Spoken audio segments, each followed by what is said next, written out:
Good evening, everybody, and Happy New Year. Welcome to the regular meeting of the School Committee of the Town of Foxborough, today, January 5th, 2015. How long will it take me to get used to that? We have a couple of just slight modifications to our published agenda tonight. We will recognize any visitors. We will approve minutes, as we always do. We actually are going to postpone the teaching and learning highlight that was scheduled for our next, push that to our next meeting. And we have a guest visitor after that, Mr. Declan Maloney, to report on the completion of his Eagle Scout Birdhouse Land Conservation Project. We will probably push our next item, though, before that, to give Declan a little time, and that's a continued discussion on our FY16 budget. So, Mr. Yukna, if we can do that, and that'd be great. We're then going to discuss 2015-2016 capital improvement plan, the draft of that plan, and then have a discussion around full-day kindergarten, something that Mrs. Spinelli introduced a meeting or two ago, a cost analysis of universal free full-day kindergarten versus the current tuition-based program, which I think will be a good discussion. We'll follow that with a continuation of our discussion around the 2015-2016 school calendar. We'll then take up agreement for the Bi-County Education Collaborative, a revote, that's the BICO Collaborative, followed by a quarterly update from the BICO Collaborative. We have the privilege of accepting another donation tonight, and then we'll entertain any other matters. Any questions? Again, Happy New Year. Nice to see everybody back. Happy New Year. The students are back, so we have to be back, right? First day. It's the way it is. Do we have any visitors? I'm not sure I recognize you, sir. If you please state your name. Good evening, I'm Joe Garrity from Foxborough High School. Tonight, I would like to ask for a moment of silence of a former Massachusetts United States Senator, Edward Brooke, that died on Saturday at the age of 95 from natural causes in Coral Gables, Florida.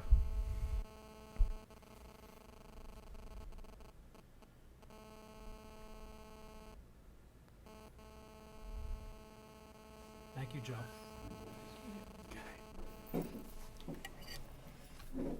Seeing no other visitors, we'll take up the regular meeting minutes from December 15th.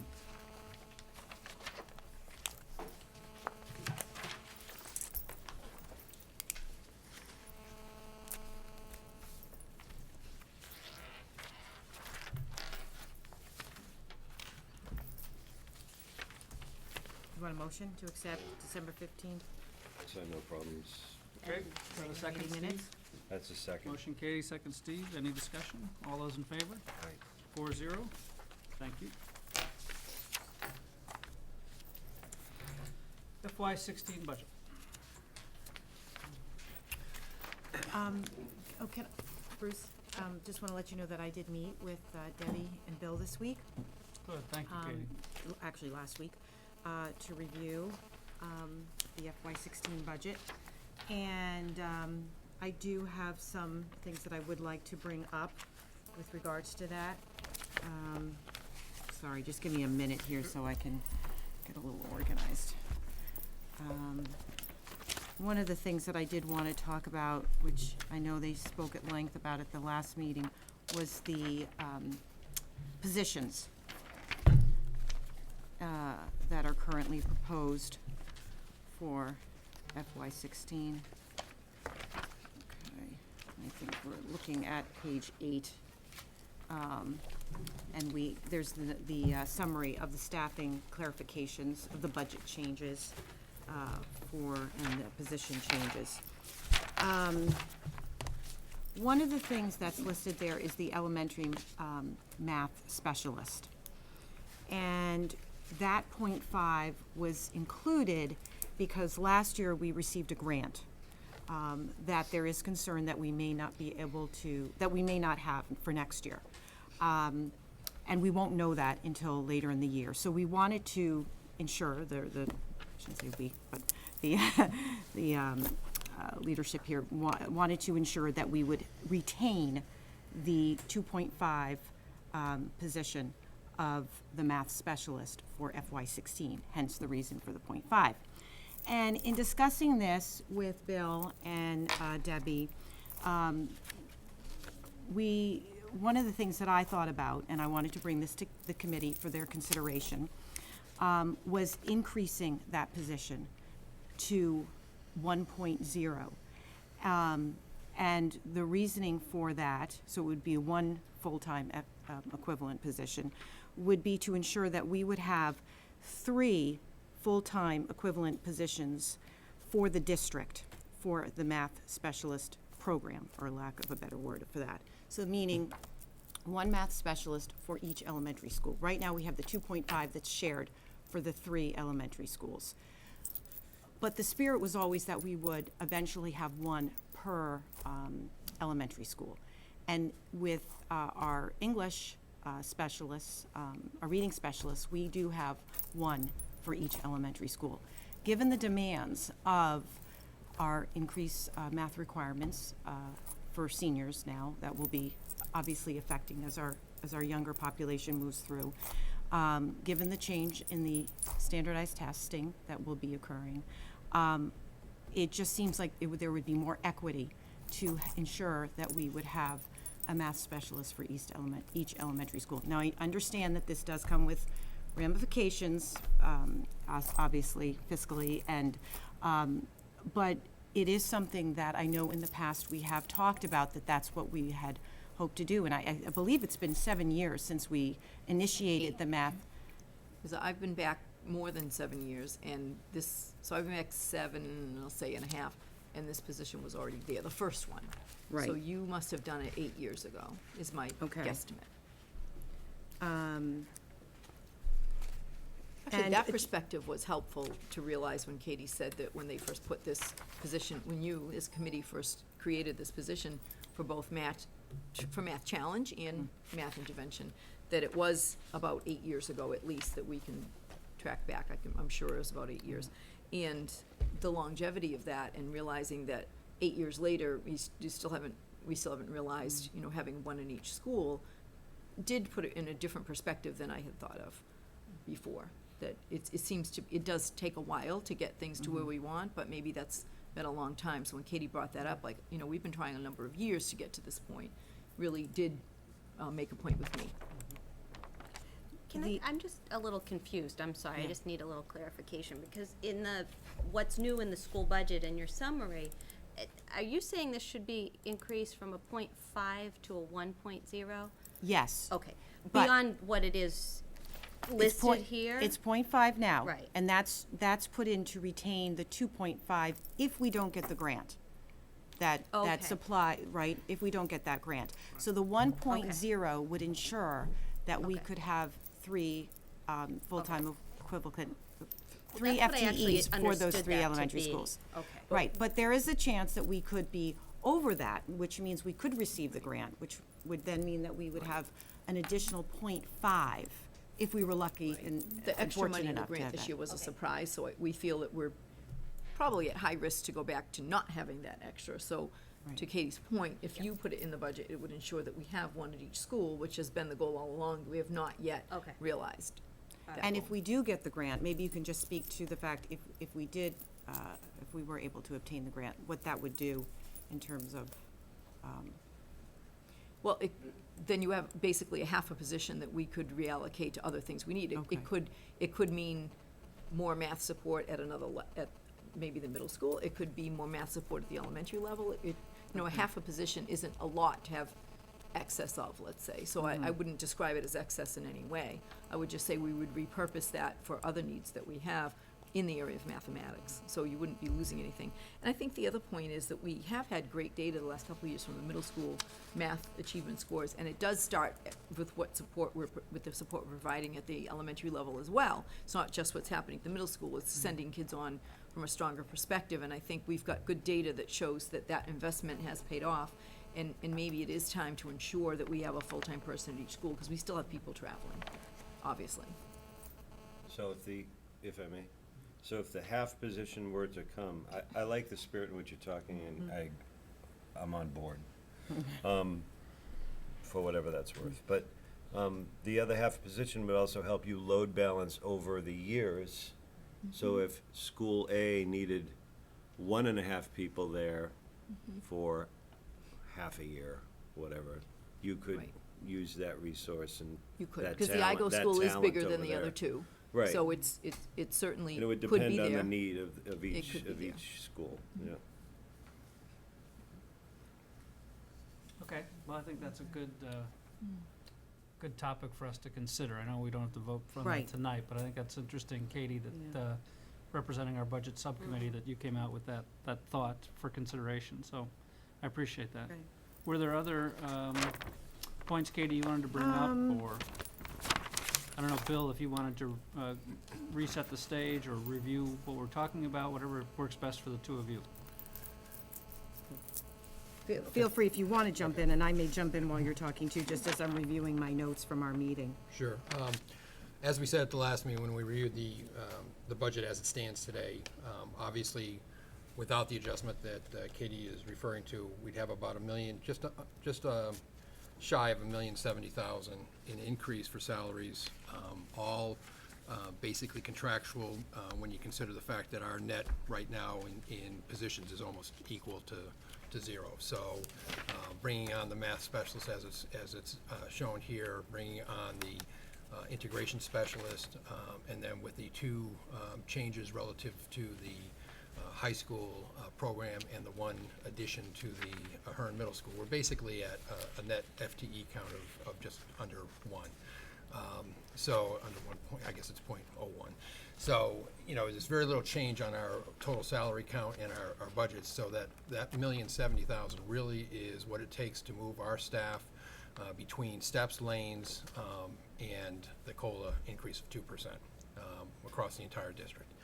The expense changes that we talked about last time, on page 9 of the handout we did last time. Bill, can I interrupt you for one Sure. moment, just before you go to expense the side? I just want to just talk again about those other additions of positions, just because, the music teacher at the middle school, just to remind the committee and folks at home that the enrollment in participation in music over the past 4 years has increased from 50 to 78%. 78%. So that's very significant, and that's why we're adding that .4 at the middle school, because we want to continue to support and grow the music program, again, from the middle school, and we want to make sure the students have those opportunities, so that then we can, bring those students forth to the high school.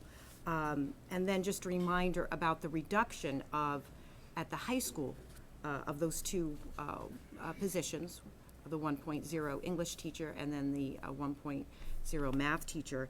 Again, just like we've done in the past, reviewing our class sizes at the elementary school level, I think it's prudent for us to do the same at the high school. So I commend the administration to do this, because obviously they're seeing that there's not that need for those two positions, and that the class sizes are still going to be totally manageable, and that there's been a change over the course of time, it sounds like, from talking to Bill and Debbie, and I know they spoke to it, about the kinds of classes that our students are taking, and so that's impacting as well the need for Right. these I wouldn't mind speaking to that a little bit, just to make sure I'm clear.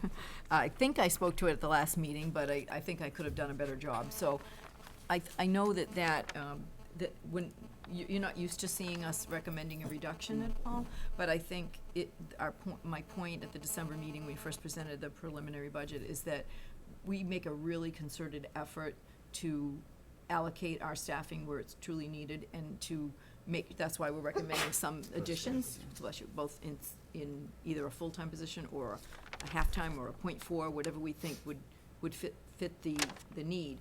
But at the same time, we also do the opposite. We look at caseloads and class sizes, all across every grade level and every subject area in every department. So if there is a point where we think that we could do with a little bit less, than we think it is our responsibility to do the same due diligence when it comes to considering whether we don't need something, as we do when we say we do need something else.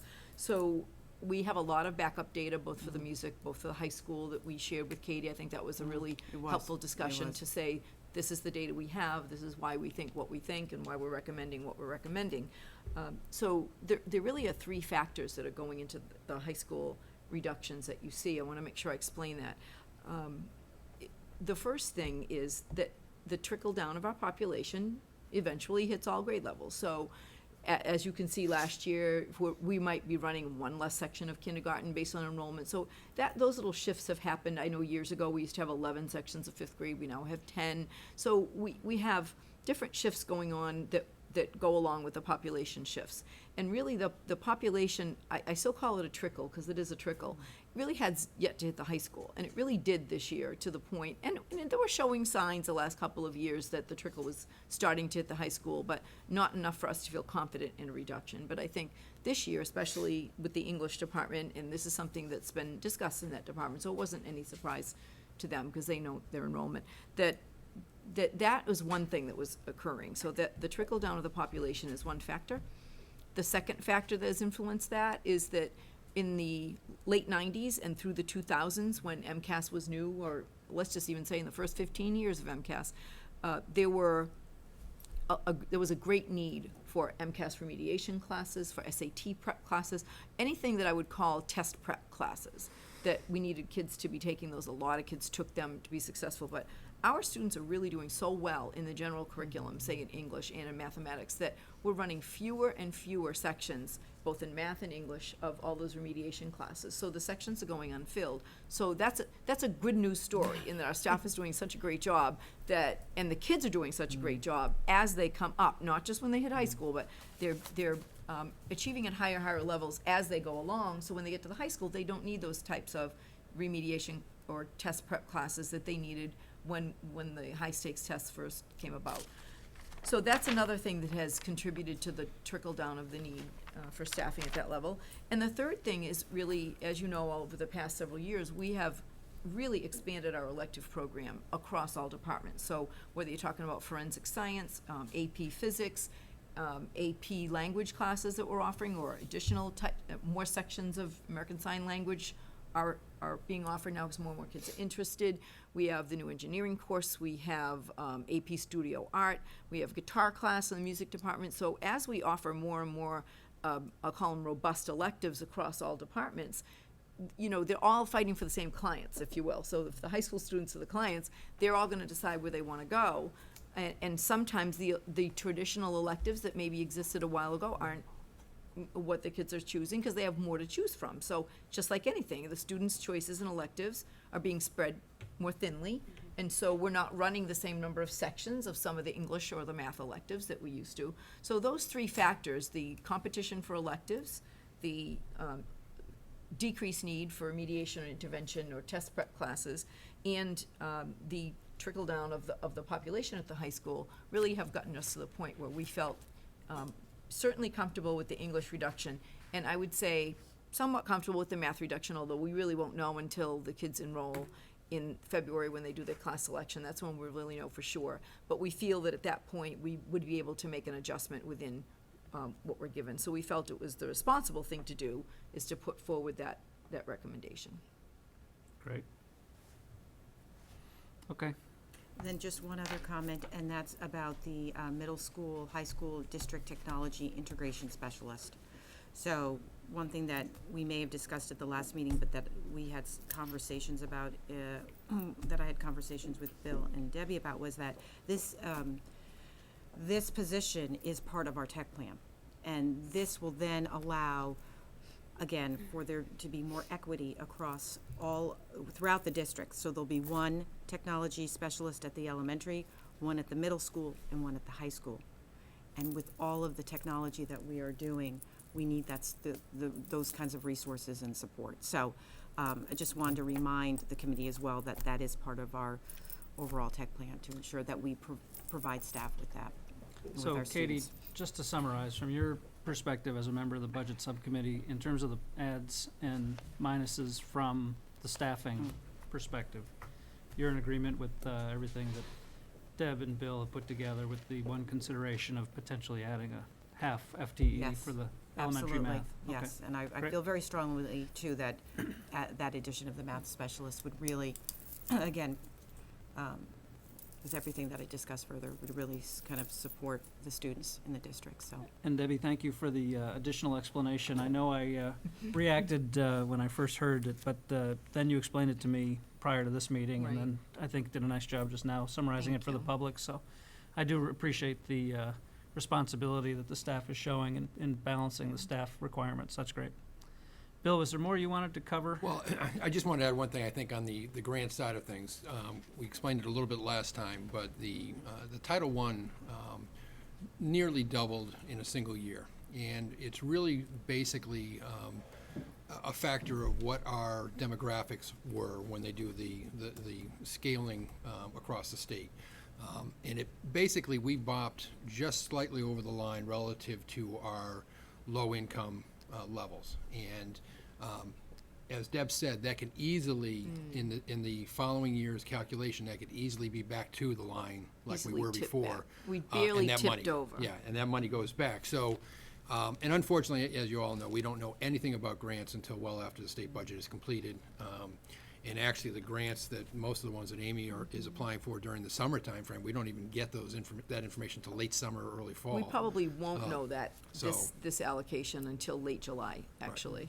So if you were to consider Katie's suggestion to put the elementary math specialists in the budget, that would certainly give us a little bit more confidence going forward as staffing, because that's also a difficult time, being that it'll be probably early August before we know for sure, to decide who's gonna work what FTE, or if we're gonna put people in place. So I actually thought that was considerate, and it made more sense to me than our proposal, honestly. I'd like to spend another minute on that, because as you were just describing that, Bill, my mind was thinking, so our Title I grant budget could go down, or available funds could go down, Yes. and our grant that was supporting, That was it. the That was Title it. I. that was one and the same? That's, Yes. One- that's it. okay. Same grant. Okay, so now I understand the converse point, which is if that goes down, this is the way to keep it. Right. If we didn't fund this extra half FTE that Katie is suggesting, would we run the risk potentially of going below 2.5 FTE if Go the back to Title I? 2. If the Title I went back down? Well, no, this No, would you go to keep you at 2.5. 2.5, I'm sorry. Yeah. This would, the current proposal would keep you at 2.5. Even if the Title I grant doesn't come in as high as it was? Yes. Yes. Okay.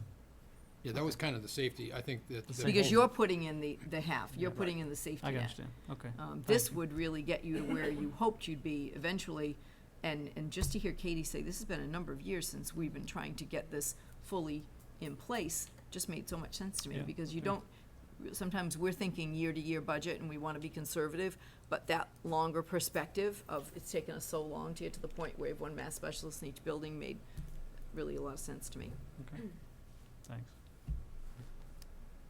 Anything else that either of you wanted to cover? Sorry, I interrupted you, Bill. Just on the expense side, like I said, the expense budget increases, about a fifth of it is relating just to the fact that we're losing E-rate discounts on our utility side, which is our communications billing. As I said, that whole process has changed dramatically. It's been going down over the last few years, but they finally have pulled the plug on all of the communication side in favor of what will be a new plan coming out that basically is to promote the wireless infrastructure across the state. But again, it's all done in tiers, and we are one of the lowest tiers as far as getting to the grant money. So obviously, the bigger cities and the urban, urban areas that don't have the finances, that haven't been able to do anything with wireless internet to this point, would get that money first. The other side of that is we have just basically completed our wireless internet. So we're not going to get back money for what we've already done. Could we get more to do some advancements on it? Yes, but it's not likely that that's going to mean as much to us. So instead of getting a discount off all these bills that we've been getting for the years, next year, or this year actually, we're starting to pay almost the full rate. Next year, we pay the full rate on all those bills. So we lose $18,000 in funding that basically was coming from E-rate. And then a couple of the other larger items that were in here, homeless transportation, you really don't have a say on relative to paying for it as a state mandate, unfunded as most of them are now. And the budget that we currently have is underfunded. As it is, I will have to make up money this year to fund the expense at the rate we're running right now. I'm expecting to be about $42,000, and we have less than $30,000 in that line. So we're trying to fund it up to $40,000 for the following year. We do get back 50% of that after filing, but it goes to the general fund. So, in my annual reports, basically, I have to break that all out, and the state so far has been funding that at a 50% rate, but it's a year after and to the general fund, not back to the schools. And the other thing that, came up in one of the beginning meetings at the beginning of this year here was a couple of the programs that you've adopted, one being the Stonehill Summer Program. It's about $2,700, which is our membership fee. Again, I don't have that in this year's budget. It's due July 1st, so it's the next year's expense. And so we'll have to add that in. And then the Student Tech Leadership Program, which so far has been very successful this year, which obviously would like to continue into next year. So those are the three, almost make up 50% of the expense increase by themselves. And the other ones are, most of them are around smaller increases in either materials or some technology items that we're trying to emphasize on the high school level. Did you mention the SPED out-of-district tuitions as well, which is, right, those are all contractual? Right. With the state, we don't have any control over that? Yeah, the state actually basically monitors and allows for a certain rate of increase for any one of those programs. They typically have been running right around the 2.5% to 3% range, and they, as soon as the state sends out its guidelines as to what they'll allow, they pretty much all go right up to it. So we've been getting a pretty much standard increase. We've been fortunate. Our student count that is out of district has been staying fairly consistent. So it's not a matter of that we're getting a large jump in the number of programs we're going into or we're switching programs. It really has to do with the programs themselves. Incurring the same things we are, where they're incurring additional costs and they're passing those on to us as well. So, again, I think the budget, as I said in the first meeting, and we said this last year as well, the thing that I like about this budget, it really does start from ground zero. We start with our payroll. We go person by person. So we literally have a payroll register that's every employee of the district. We actually have them moving their lanes, moving their steps, and that's what's actually accounting for the financial side of the payroll. So it's not we're targeting a number and saying it's X%. It's actually people, bodies, and staff that we currently have. And as Deb said, that's why we are looking at every single position within the district as far as what is our classroom, capacities, our sizes, what are we doing currently, what is realistic to be doing. We do that from the elementary all the way through on an annual basis.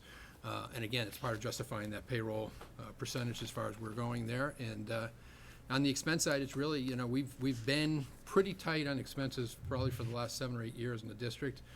We had a couple of increases last year for more around technology issues that we're starting to come up. We're getting a lot of licenses with all the new technology we have. All the equipment that has licenses on it, user licenses, all of the software has user licenses that have to be renewed annually and paid for. So, I mean, that's all stuff that is part of the ever growing curriculum in technology, but it's also a cost that we have to absorb and be able to maintain. As far as our standard basics, paper and stuff like that, that's all stayed pretty consistent, not a lot of changes there, but it's really all the new offering stuff that we have, even, and to add the engineering course, and you have a program of expense that you have to be able to keep up with the curriculum on that as well. So, it's all good stuff for the students, but it all, comes with a cost to it too. Good. I think that's a good overview. Steve? Just want to get out front that I was supposed to meet also and hadn't met with Deb or Bill yet. But I am keeping my eye on some real estate development that's being done here and has come into town fairly recently with an announcement, and would like to find out if we haven't already, and I'll talk next week with Deb and Bill as to what we know or don't know as to how that will affect the numbers in the student body forthcoming or whatever, and should we be prepared to keep the level of excellence that we have, which I believe is 100% there, for whatever may be coming our town's way, so that we don't have to jump into it. But that's for me to find out, and I'm not sure of that right now. We've had a few conversations, Bill and I, with Bill Keegan Yeah. and Randy. I didn't get a copy of the report So we can certainly yet. speak to that. Yeah, We've had actually a Yeah. couple conversations about it. I'm gonna say at this early juncture, I'm not terribly worried. So go ahead, Bill. Yeah, I actually have been speaking to Bill Casbera too, because obviously he has a little bit more of a clue of what the breakdown is, and he actually sent my questions to the developer, and they sent back the answers. What I was really looking for, obviously, it's 248 units, which is very similar to the Lodge, which is down near Jake and Joe's, in size. It is a 40B project, but 25% of the project is 40B, pricing. I did get what the pricing is, and to be honest with you, it's not cheap.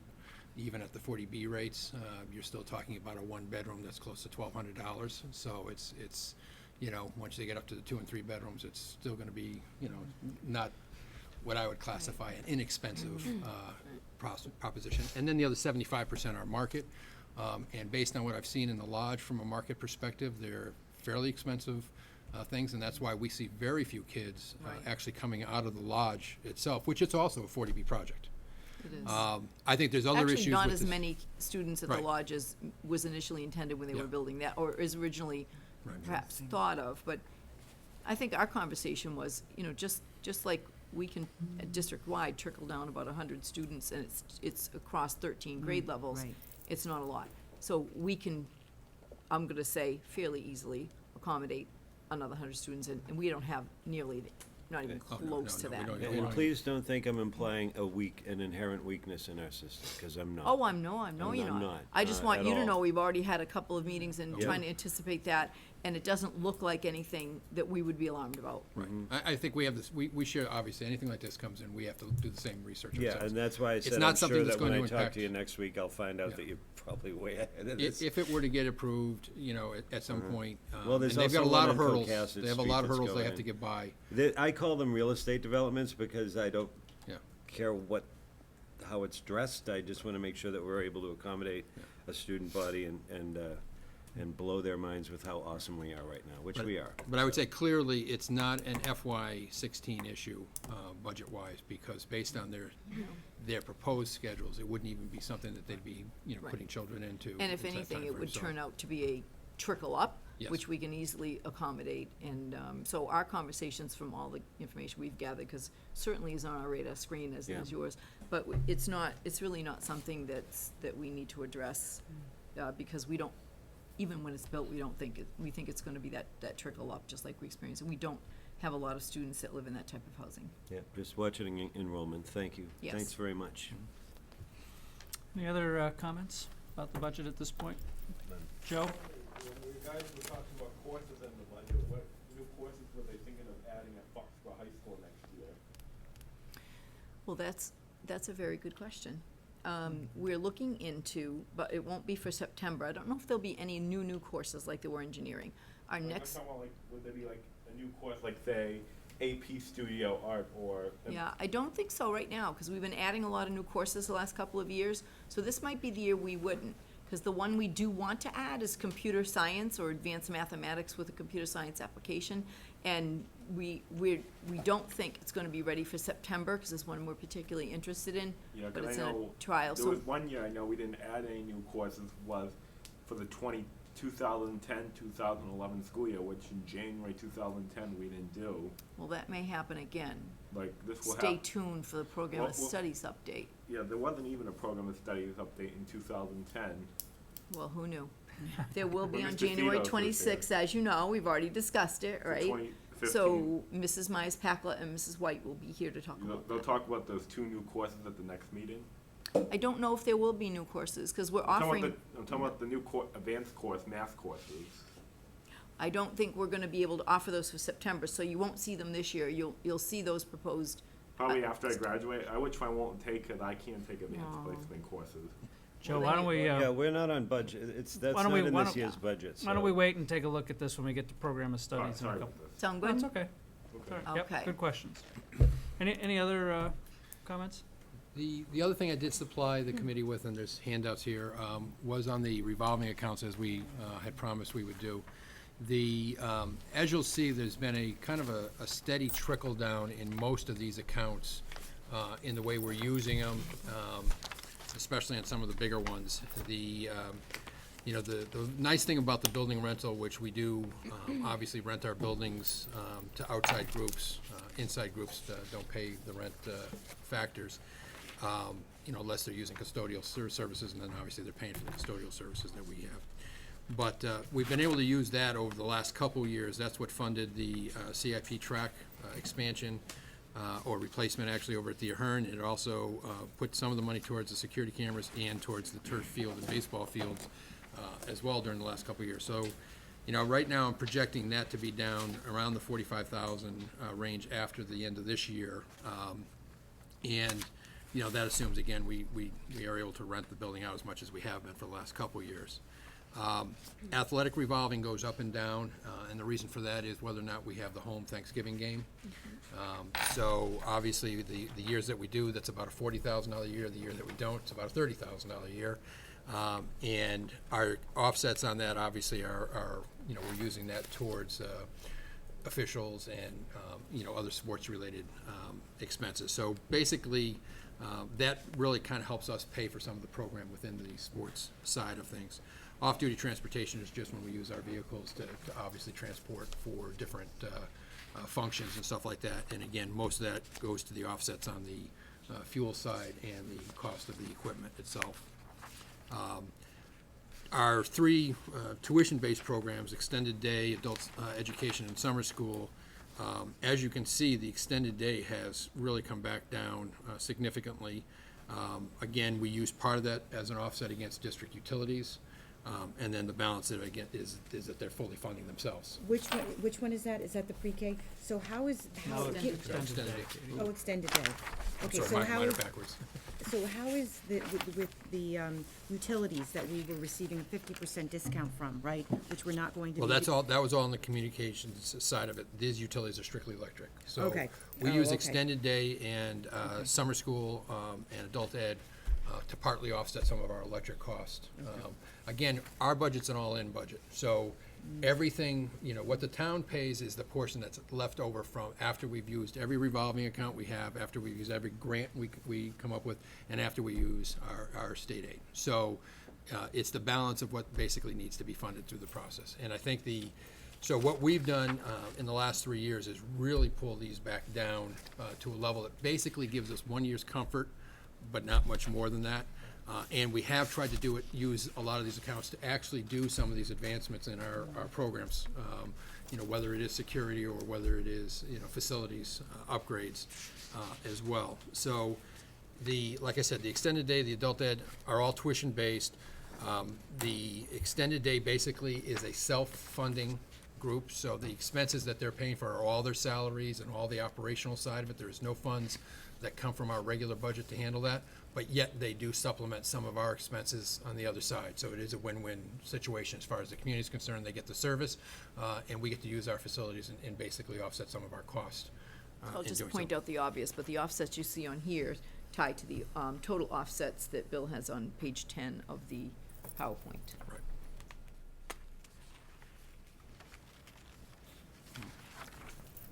I think that is the way the all-in budget, we call it all, those of us who are used to it, it is what it is.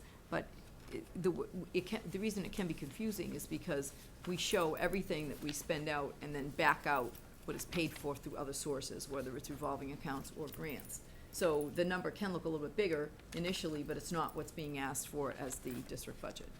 So that's why you see a lot of money, when it says, for example, extended day, expenses all, it's quite a big amount of money, but it's all the expenses associated with that program, for example.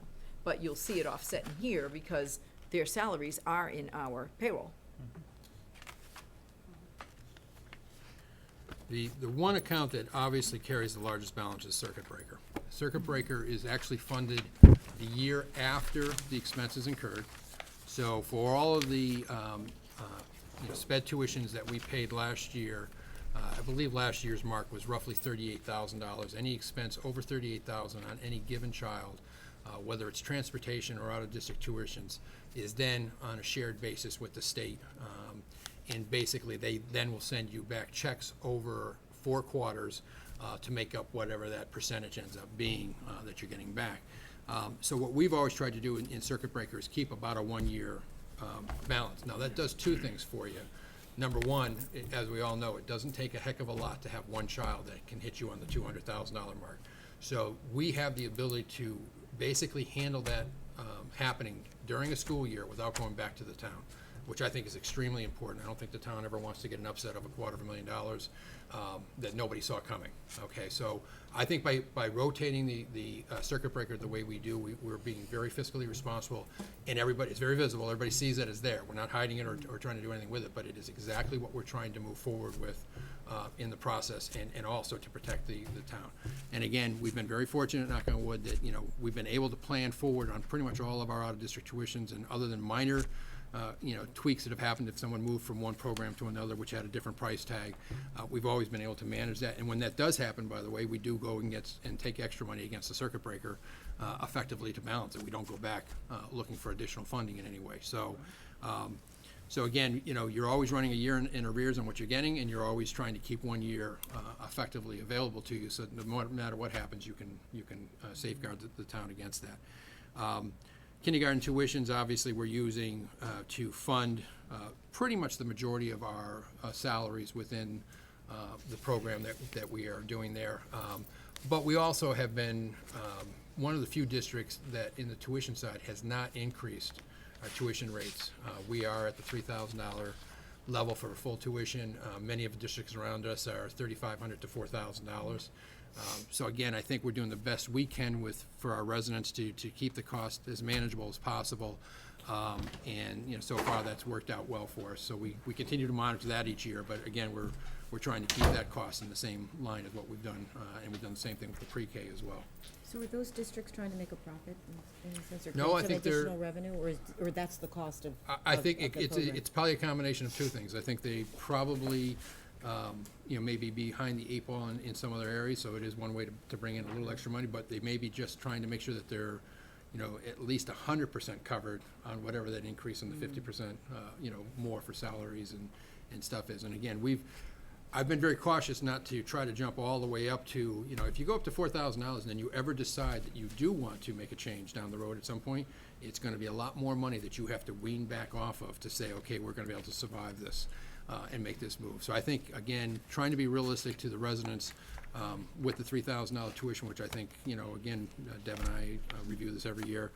I've been very comfortable with where that is right now. I'm comfortable with the way the money is being managed, and I think that again, I think it's put us in a position to be able to run the program well, and haven't had any real issues with that at all, so. That's great. Anything else, Bill, on the revolving accounts? I know Steve's got a comment. Go ahead, Steve.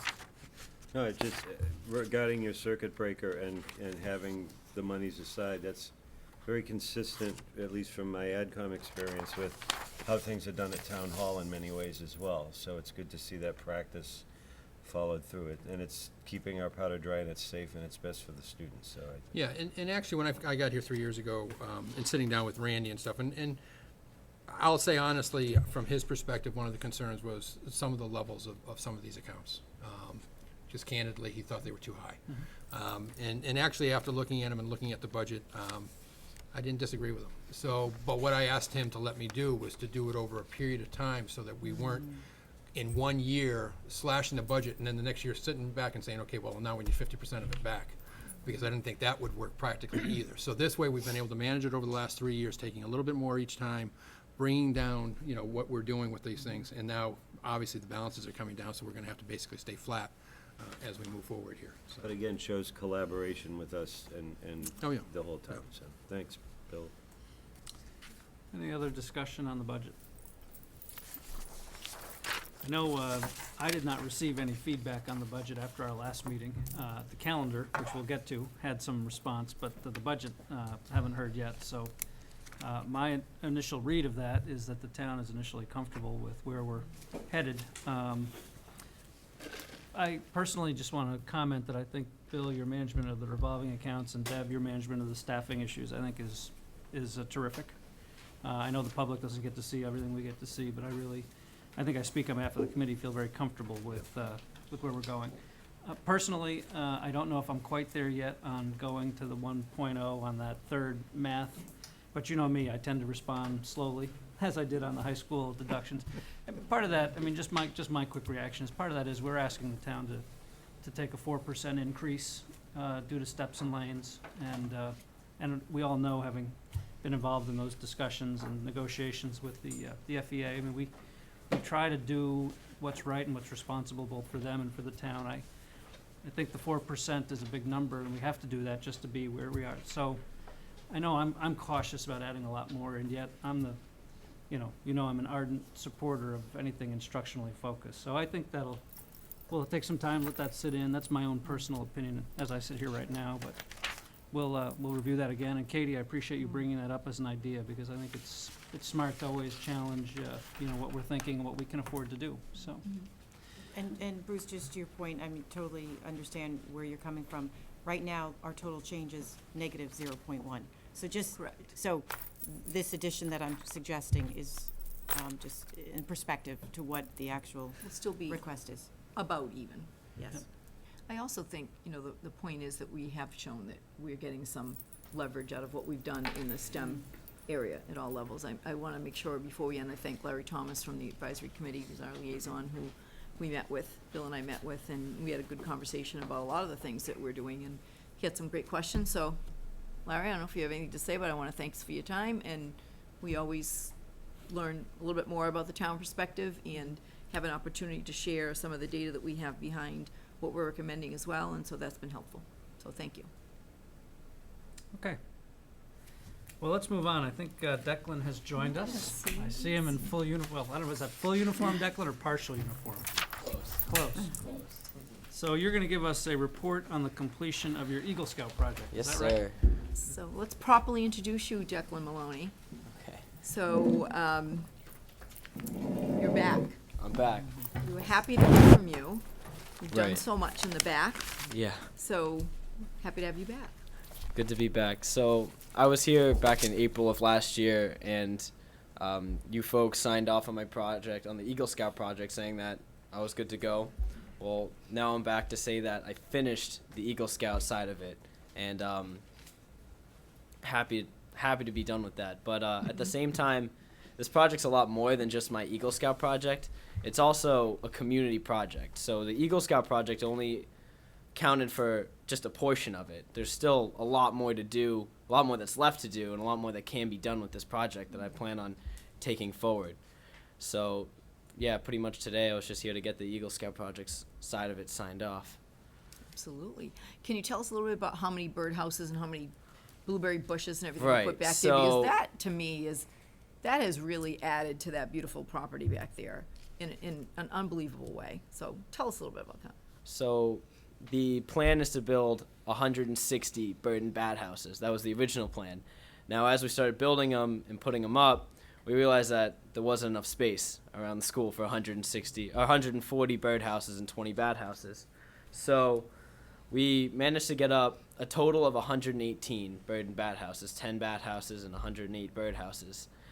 And we also managed to plant 102 berry bushes, as well as we built 10 or 15 stone check dams in the drainage swale over there to prevent erosion of the swale and all that. So that's where we stand now, but that leaves a good amount of the birdhouses that we have, that we want to build, unbuilt, or unsponsored rather. So our plan moving forward is to offer up those remaining birdhouses to be sponsored, to actually be taken home to people's homes, and they can keep them at their house. And the sponsorship would still all go into a budget that we plan on giving back to the school committee in an effort to maintain the fields and the birdhouses going forward. Wonderful. So people who want to do that can still go to birdhouses, foxboroughbirdhouses.org. Yes, ma'am, that's correct. Foxborough spelled the long way? Spelt the short way. Short way. Yeah. So Foxborough the short way, foxboroughbirdhouses.org. Yes, ma'am. And buy a birdhouse. Yes, ma'am. Support the project and take your birdhouse home. Exactly. And also, Come on, Foxborough people. along with the birdhouses that we're sponsoring to be taken home, there's also 21 birdhouses that we put up at the school that were unsponsored. So if you still want to sponsor a birdhouse, but you don't necessarily want one in your house, or you still just want to contribute to the project, we're still looking for some people to sponsor. Well, I called you for my mom's birdhouse, right? Yeah, we're working Okay. on it. All right. Cool. It's almost done. We're going to be ready by the end of this weekend. How you doing at Southeastern? Doing good there. Yeah? Doing good, yeah. That's great. All right, so we need 21 people to sponsor the last 21 birdhouses, people watching at home. And then anyone beyond that can take one home, Yes, ma'am. or, How many combo people have thereof. to sign your form? Just one. So I'm not sure. I That'd be think you. it's Mr. Okay. Gardner. Mr. Gardner. And I know if anyone misses those details you just went through, Deb, I know the reporter did a nice job covering Declan's story in one of the last issues, so pull out that old reporter and they can find that website and find that information. I think he All right. wrote it. That's why it was a nice I job. did. Yeah. Beautiful. Yeah. Okay. Declan, bring it on up here, and I'll be glad to give you the Congratulations, official Declan. signature. Congratulations. It's Congratulations, beautiful. young man. It's just absolutely beautiful.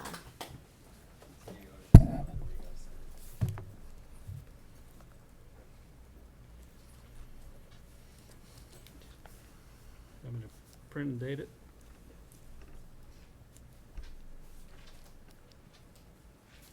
Did I sign this last time too? You signed.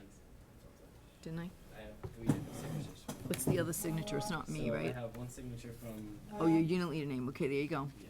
Beautiful. Nice job. Thank you very much. Congratulations and support us back there. Thank you so much. Nice job, Deb. Let us know what next project you'd like to work on. Okay, you got it. I'm already starting to think of ideas. We like Work, that. Declan, thank Awesome. you. Congratulations. Thank you. I wonder if Awesome. any other Eagle Scouts to be will want to come forward and do something with the schools similar to how Declan has. That would be lovely. Let's hope so. If only we knew Right? someone in the Scout organization who could spread that word. I'll have to look around. You may know a couple kids. Somebody sit in the audience too. I mean, really. Declan, nice job. Thank you. It's really nice. Thank you.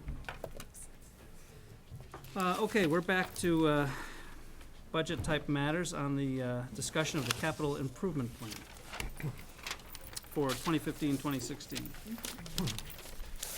Okay, there were 2 documents. The one that we handed out, which was the actual 5-year CIP plan, which shows last year's actual versus the next 5 years proposed. And then we have a PowerPoint presentation basically to kind of go through and explain what each of the items are. So the 6 main items, obviously, the first one is our annual computer request. We've been in a program since 2010 that basically allows us to replace about 1/5 of all computers throughout the district as we move forward. So we're doing that really on a cycle program, so it's by building and by location. The second item that we're bringing back up is which we'll go into a little bit more detail, is the integrated security system for the entire district that we're working on. The third one is a recurring item that we have, which is our replacement 2 more of our buses. We have 4 copiers. Again, we've been in pretty much of a regular cycle on the 4 copiers that we've been replacing annually. And then the IGO school library media center issue really revolves around a project that started back in 1994, and this is something that at this point needs to be redone, so we'll talk about that a little bit more in length. The Foxborough High School turf field lighting is an item that we started to approach at the beginning of this year, and so we're going to go into a little bit of detail on that. And then the final thing is the Borough School feasibility study, again, which is on hold, but I want to keep it as a place marker in each one of these as we come forward. So again, it's not something that's a surprise when it finally does hopefully get its approval. On the computer hardware, software, and network upgrades, as I said, this started in fiscal 10, and it was probably I think a fiscally responsible way to set it up. Instead of having to get hit every 3 or 4 or 5 years with a very large cost, it's been done on a cycle basis. What it allows us to do is obviously keep the operating systems fairly fresh, the equipment in good operating order without a lot of repairs. And obviously, as we all know, the speed of equipment and the abilities of the equipment have changed quite significantly year after year. So having this ability to have our standards of equipment be fairly timely is great. The other thing is obviously it's gone from being just a PC replacement to really being an entire network replacement dollar factor. So, we deal with all of our servers across the district. We're dealing with and at this point, actually, our servers have become the town servers. So we are the town infrastructure now, and basically everything will be running on the servers that we've been putting together over the last couple of years. We have gone to a fully wireless network throughout the district over the last couple of years. We are also in the mode right now of having to deal with supplying or having the ability to increase classroom capability for not only our testing that's coming down with the park, but also just general curriculum issues where we can bring in on a cart enough computers to be able to turn that room into a lab at any point in time, any room within any of the buildings. And we're deploying the first 4 of those this year. To try those on the high school and the middle school level. But it will be the only way, if we get into the standardized testing that is a requirement on doing it electronically down the road, it will be the only way we'll be able to do that, because we don't have enough labs and enough computers throughout the district to handle the amount of testing that's required. So we're kind of venturing into it, but again, this is the line that basically would handle giving us some of that capability. And So to we- that point, I think we're the only district that does not have a mobile lab, or mobile labs, if you will. Every other district has mobile labs in their schools. It's kind of a standard procurement of or offering of a technology tool.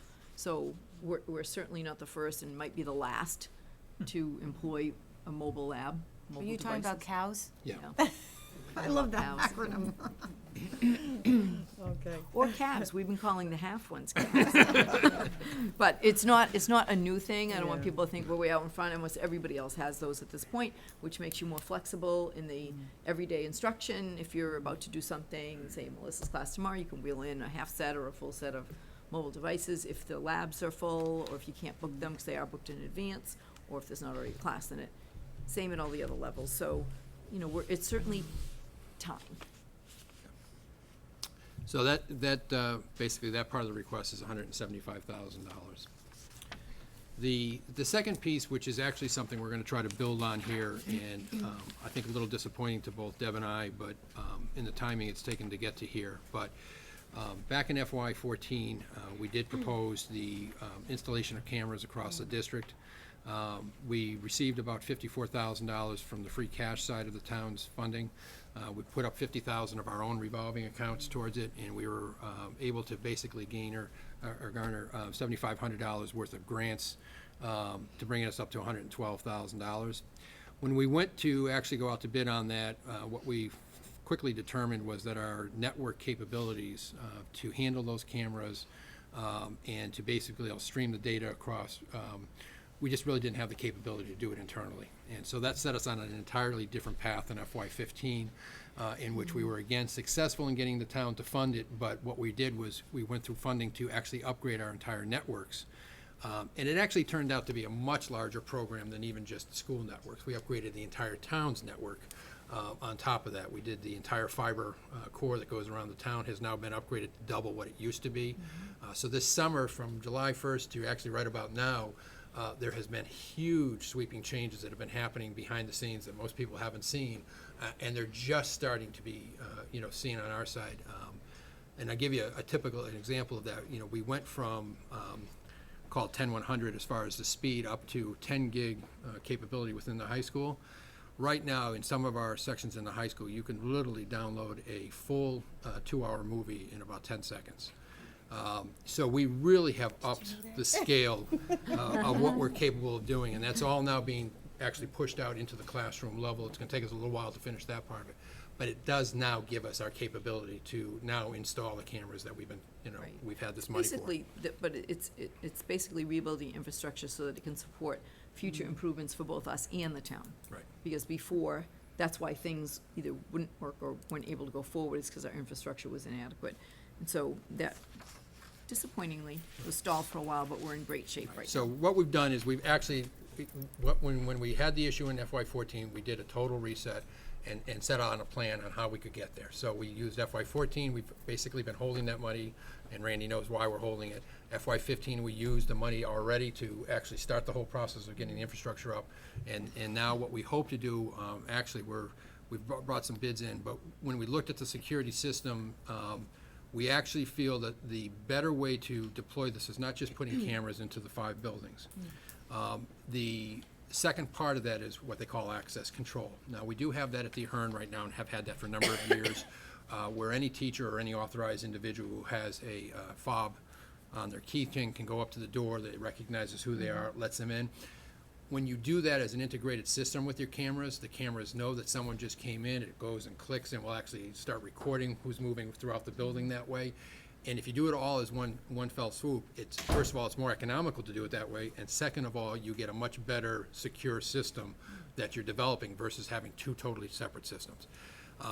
I will say that the one thing that I've been, and I think Deb and Amy have both been uncomfortable with, is we are a little behind on some of our access controls and stuff throughout the district. So I think in trying to do this now the right way, which we've tried to reset and do everything the right way, it's going to cost us a little bit more money because the door controls obviously are expensive in instituting them, and we've got to do it in 4 buildings. One building has it, but the other 4 don't.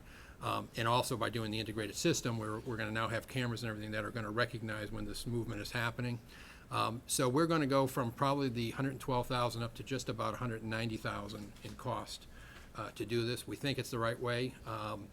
Again, if the town doesn't feel it is, then we will install the cameras and kind of move forward, and that will be it.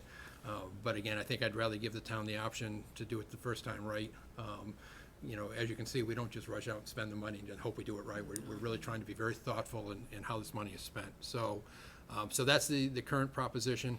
It will always be probably, considering what I've heard in some other districts, we will never be putting out in our first round, you know, a lot of cameras. We'll be putting out enough cameras to cover all the main areas of the building and the main entrances and stuff like that. But I've heard some districts that have had 200 cameras in a single building, which, you know, to me is just an unbelievable number. But, you know, again, we want to do it right, and we're building a system that we could always add cameras to. So if we find that in the initial installation that we've got a blind spot someplace that really needs to have a camera down the road, the system will be all designed and ready for that. It will be just a matter of adding that camera.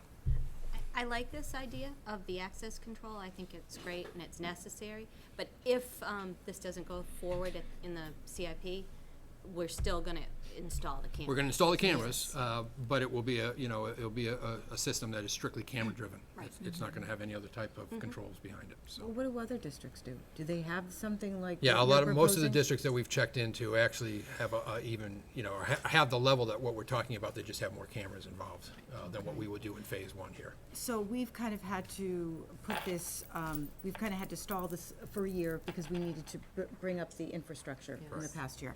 But we talked a lot about this in the past and how important security is for our staff, for our students, for this community as a whole. Absolutely. And I think that we really need to think, you know, and really get out there and talk to people about what you're proposing, because I think it's critical, and I think it's like anything, you know, when there's something in the media that draws our attention to it, then everybody's on board for doing, you know, what we need to do. And so we need to really keep this in mind, and this is really critical. I think this is very, very important.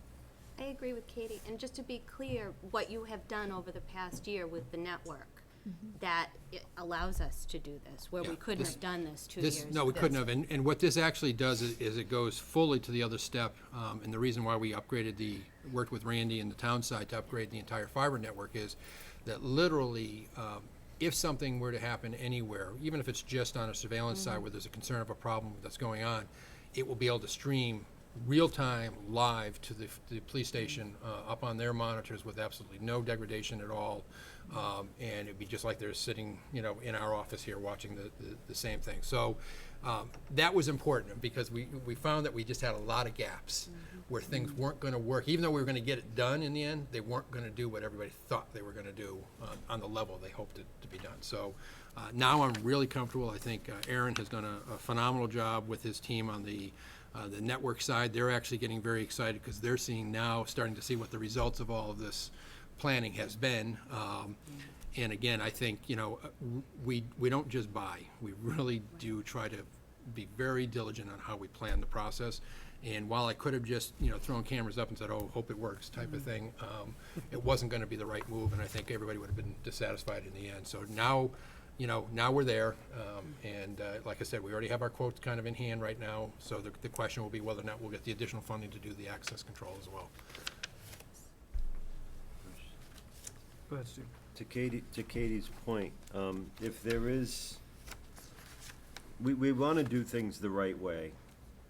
And if there is a way to accelerate doing it the right way, what input do we have from our public safety officials or consultants, or even now the school police officer, as to how we can optimize that? Are they giving us any feedback, or even telling us, hurry up, you need to put this stuff in just because it's a good thing to have? No, I think they want it done right as well. I mean, they're very interested in a strong camera system that's on a network that works well for them Right, it's a visually. good tool. More so than just having cameras. I mean, we have cameras now. Right, but we it's do have not- cameras now, let's be It's clear, but not, it's it not. doesn't do them any good, and it really isn't at, the level that you want to be at. So I think, what we're talking about, again, is in coordination with what they have. I mean, I've actually been with the chief on, in discussions relative to what the charter school has done and what they accomplished in their renovation project on cameras and stuff like that. So, we really have done a lot of work trying to determine the right way to approach this. I know exactly what the chief wants as far as access into the systems and stuff. I mean, he's been very clear on that. So again, that's what this system is designed around. So I think overall, I think we will meet everybody's needs if we are able to get the funding to go this route. Again, the camera side of it will meet the general needs, but the full controls and stuff like that, again, you have to understand, even the police, to get into our buildings without access control, they're locked out. So unless every single one of them is carrying a key, they got a problem. So there's ways for us to work with them better by putting this equipment the way we're talking about. And I think so. it's just as important for all of us, whether it's us or police, fire safety, to know who's in the building as it is to see something that may be going on in the building. So this will really be more of a complete package and an approach we can have more confidence in. And sensible. And again, I think there will always, I think there will be, as time goes on, in any of the buildings, obviously the smaller buildings are much easier, handful of cameras really covers every hallway within a borough or Taylor school. But when you look at buildings like the IGO, multi-level, multi-lengths, when you look at the high school, obviously with wings, just like the middle school, your camera systems tend to be a lot more sophisticated as far as where they have to be able to see and reach. And, again, what you're trying to do is really understand the flow in the building with your camera systems. You're not trying to look into a classroom and see what's going on in a classroom. What you're trying to see is if there is an event or an issue, or even if there isn't, if something happens in the building, people have to move through hallways to get to anywhere. So you really can kind of see what's going on and monitor if you set these up right. And all the new cameras are IP cameras, so they're all basically running off your networks. So that was the reason the network became the biggest drawback for us. It's hard for me to believe that doesn't end up taking up a ton of bandwidth, but Well, now we got a 10 gig, backbone. That was one of the reasons why Well, we pushed for that. it does, yeah. but Yeah. that's one, we But it won't even were be a led to blip believe on we that. had enough, Right. and we didn't, Right. so. Good. The buses, as we have said, this is a standard offering that we request each year. As you can see, we use 15 buses for our regular routes, 4 minibuses. Basically what we've gotten into is about a 10-year recycling of buses with about 100,000 miles. So we've got the next 2 coming up, it's bus 15 and 18. Both are 2005s, and both by the end of this year will be in excess of 100,000 miles. The mechanics down at the garage do a great job keeping them up, but they also are the ones who look at which ones they feel that we need to maintain. We do have about 4 full-size buses and 2 of the small buses that are basically ones that we keep in reserve. And to be honest with you, that's just about the right number, because what that gives us is when we do have 1 or 2 breakdowns, we obviously can still make our regular routes. But in the springtime, we use all buses to make it through all of our athletics and bands and movement and stuff of that nature on top of what we're trying to do. So it has worked out well. We keep the numbers right in the same numbers, but I know in the springtime every so often my transportation manager is looking at me like, we're going to be moving. So it is hard. But I think the other side of it is, and I made this comment last year when this part of the CIP came up, and that is, now that I've been really monitoring what the other districts are starting to pay in their new contracts for bus companies, as hard as it may seem to believe, the way the town of Foxborough has maintained the bus system is actually now much more efficient than it is to go outside. You know, I've seen the tiers that what they call the 3-tier, which is your elementary, middle school, high school runs, from an outside company being as much as 20% higher than what it's costing us all in, including mechanics, including our depreciation on our equipment and everything else. So, you know, it's not anything that a district has walked away to and gone to a private contractor. It's not something they can get back into because it's way too expensive. You can't, you know, buy back 20 buses overnight and start your process. So I think we're fortunate that the town stayed this way because I do know it's a much more cost-effective thing, and it does give us a tremendous amount of flexibility when it comes to the trips for the kids, whether it's a sports trip or you know, a program where they're going to a museum or something like that. It's, you know, we have total flexibility because it's our vehicles, and it's just a matter of having a driver at that point.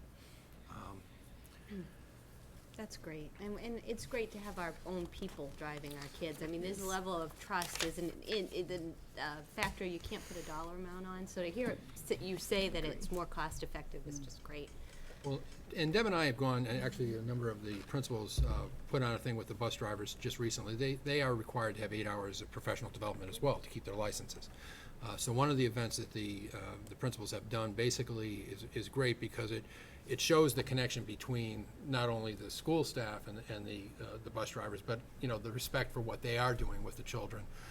And your point's 100% right. There's not a bus driver in our district that doesn't know the kids that are getting on that bus, that don't know the mothers and the fathers, that don't, you know when a kid is actually getting off at the wrong stop because, again, they've been so involved with the process. And not that doesn't happen when you outsource it, but to be honest with you, it's the same face every day, every year on the same route. That it does make a difference. So The bus driver is also the first person you see when you start school, and the last person you see when you're that's in. right. And that's one of the Part points of that was the made school by the family. principals was that, you really get the gauge of how the kid's going to go from the beginning of the day, and you know at the end of the day how the day went. So, so it really is. I think from the town's perspective, it probably was. I'm sure there were years where it would have been cheaper to be outsourcing this process, but that has definitely turned around at this point in time. And so I think we're, if nothing, we're a little bit better off than the other side, but with a lot more flexibility. I think speaks to the fact that that's been a great investment for our students and for the community, as you were saying, because we have our bus drivers who are invested. They're invested in the community and the students, and it's just awesome. Can't trade that. No. Copiers, we consistently run about 8 million copies a year Amazing. out of the 5 buildings and the The shock and administrative awe office. slide. This year we have, there's a very large high-volume copier here at the high school that really, is the workhorse here, although there are a number of other copiers. And that one has just about 3.5 million copies right now. So what we're hoping to do is to try to finish the year off and then replace that one. It's obviously treated us very well. But we replace about 4 copiers a year, and we've been able to keep the fleet relatively, problem-free. Obviously, we have backups in every building so that one going down doesn't really hurt us. But it is an expensive thing. We've looked at leasing. We've looked at a couple of the other options on this, and again, because of our high volumes, a lot of those programs don't work as well for you financially. So, at this point, we still recommend the purchase side, and Randy has supported that as well. And to be honest with you, like when the town needs to do very large projects, they'll come over here and use this particular machine. I worked on it with Randy the other day to do all the budget books, and there's no other machines in town that could do it. So it's literally, we've done it for the last couple of years that way, but it works very well. The next one is your IGO carpet replacement. In 1994, when the IGO building was renovated, one of the big issues was the asbestos tile that was throughout the building. And back at the time, because of the cost, I think you remember that the project actually was overrunning what the original estimates were. And so one of the options to do a cutback at the time was to actually cover all of the tile throughout the building with carpet. Fully, an item that is done all the time and can be done, but not really one that's practical on elementary levels. You remember even the hallways were carpeted in the beginning? So they get pretty crappy pretty quick. So a few years back, the town did pay to take out the rest of that carpet, and unfortunately, when you take out the carpet, now you're pulling up the tile, which is asbestos laden, and you have to both have to be removed and disposed of appropriately. The one area that wasn't done was the media center, because it is the one area that is appropriate to have carpet to keep the sound down and things like that. And the carpet was in pretty good shape because it wasn't getting the wear that the hallways do and the classrooms do. Now that carpet really is starting to unravel. It's got, where the carpet actually stretches and you get the kind of the waves in it. So it's becoming unsafe, and we know we have to replace it. We did have a group come in and double check just to make sure we were right that the tile still is the asbestos-based tile, which it is. So we've had the asbestos engineers that we've used throughout the building, which we have to do with the Adair reports every 3 years, take a look at that, and they gave us an estimate. So their estimate is that it's about $15,000 to $16,000 to actually get rid of the asbestos side of it, and remove it, and then the balance would be basically in recarpeting that area. So for about $30,000, we can redo that room, and it would be, again, asbestos-free when we are done. But it is one, we looked at it last summer, and we just didn't have, A, the resources to do it, and B, as soon as we found that, thought about the asbestos side of it, we just couldn't do it time-wise. It's something we have to know really at the beginning of the summer that we can do it and just get it Right. right done before, so we're totally out of there before school starts, and have no issues that way. Well, So, this almost seems like a safety issue. I mean. well, it's definitely a not- carpet you saw safety it. issue from a tripping Yeah. point of view and stuff like that, Access but to stand in the audience. But I mean, it's just the right. bigger issue It's becomes the, torn and rippled, and right. Yeah. I mean, it's way past due. But we should Right. note that the asbestos is stable and that we Yes. don't have an Yes. asbestos Nope. crisis. No, But we We wouldn't do want to. not have that. no. Asbestos in any tile is stable as long as you're not cutting and breaking it. Right. When it becomes friable and becomes airborne, that's when you have asbestos problems. So obviously, any tile that's covered with carpet right now has no issue at all, and presents no issue to any child because it doesn't come through the carpet, it doesn't do anything like that. So there is no safety issue relative to the asbestos. It's just that the carpet is the safety issue, and when we go to take the carpet up, it creates the second Right. tag, which is the fact that now you're removing a carpet that has been attached to asbestos, and you're gonna be pulling that asbestos up. So, that's why kinda you have to do it all once in one fell swoop now. And that's exactly what was done in the rest of the building. When all the carpet was taken up in the hallways and stuff, all the tile came up with it, and it was all redone in one stretch with new tile. And that would be done like sometime over the summer or something like Yeah, that? we would start the process as soon as we have the summer program done, and get it done before the School's school actually empty. starts. Yeah. The final financial request at this point is the Foxborough High School turf field lighting project. When this was presented 2 years ago, as far as the turf field, the town obviously funded using both the balance of the high school funding as well as the NFL grant and some money raised by the Turf's Up group to actually get the program going and to do what we've done to date, which is both the baseball fields in the back and the turf field in the front.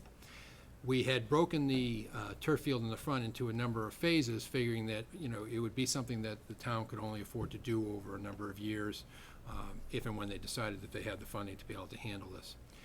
And we had different ways that we were looking at those phases, and it turns out that the most practical way to get the most use out of the field is to get the lighting up next, as the next phase. As Deb has said, her dream is to have a full complex here on the campus, and that would mean that obviously at some point to have the 8-lane track go around that field, and then eventually to have the bleachers that support using the field for more than just, for using it for varsity level programs as well. So, but I think by breaking it down into component pieces, at least you're asking for more manageable chunks that can be potentially done in a given year. So we made comments about this, and actually, Sam Burns' parents, have taken an active role on this, and they have a friend that is the owner of one of the top commercial lighting companies in the country. They actually just did the Attleboro complex, and it's Musco Lighting. Musco Lighting is probably one of the best products on the market. It comes with a 25-year warranty, including all the way down to the bulbs. So there literally is no maintenance, no requirements, no anything for 25 years. And what was basically developed is that they would give the materials to the town of Foxborough for a 50% discount, or $100,000 off the base price of all the materials. I went in and brought in National Grid, our town electricians, actually Jim DeVellis was at the meeting as well, and to kind of work out to figure out the rest of the cost components here to actually do this phase. My best estimate right now is about 165,000, and I'm still trying to firm up some numbers because National Grid hasn't gotten back to me yet on what their cost is to bring the power over to the field. But, you know, I think at this point, you know, at that level of discount for one of the best products on the market, if we can do this, we'd be taking advantage, you know, on doing the lighting just like we took advantage on the NFL grant to get the turf field in. So I hope to have much firmer numbers for you by the January 26th vote. But I wanted to get it in your hands as a thought at this point. As I said, I think, you know, I think the Burnses have done a great job and really have presented something here that's very beneficial to the town long term. It would give us a lot more use out of the fields because obviously spring and fall, when it goes to being darker earlier, we lose that access of time on the fields for whether it's youth sports. Obviously, most of the school sports are done, you know, during the day. Or right after school, so they're not missing the light. But a lot of the additional use of this field is all of the athletics that are done through the youth sports programs, and it's every one of them. It's virtually every version of sports that's done in town. So this would give that the additional capability of that field being used longer. We've been maintaining it well. It looks good. It's been in good shape, and it will continue to do that. But again, I think it is the next thing that we promised the people that when we put this together, we'd at least bring it forward for the town's consideration. So that's I think in the fall, we came up with a plan of what's left. So if we could move this forward through capital. That's excellent. The next piece is the concession stand with the public restrooms. And I'll be starting this month actually, working with the athletic boosters to see if we can, as a group, come up with a fundraising plan to get a good start on the concession stand and then see where we can go from there.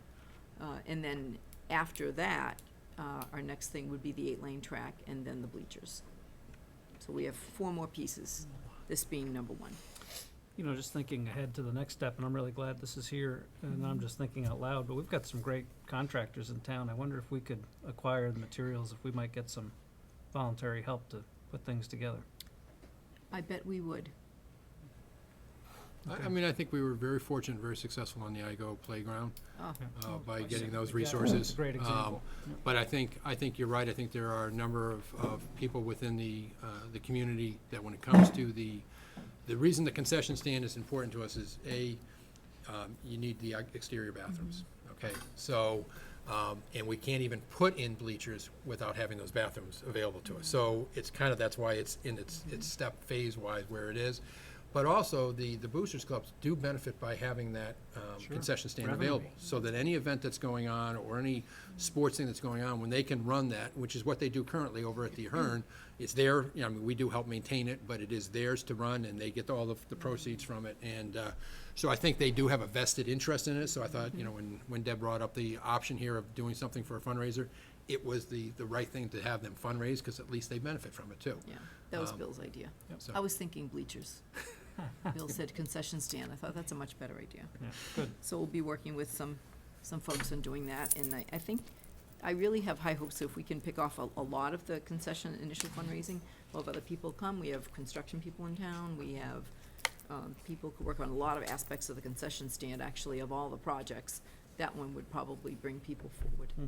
So I'm cautiously optimistic. Good. Steve?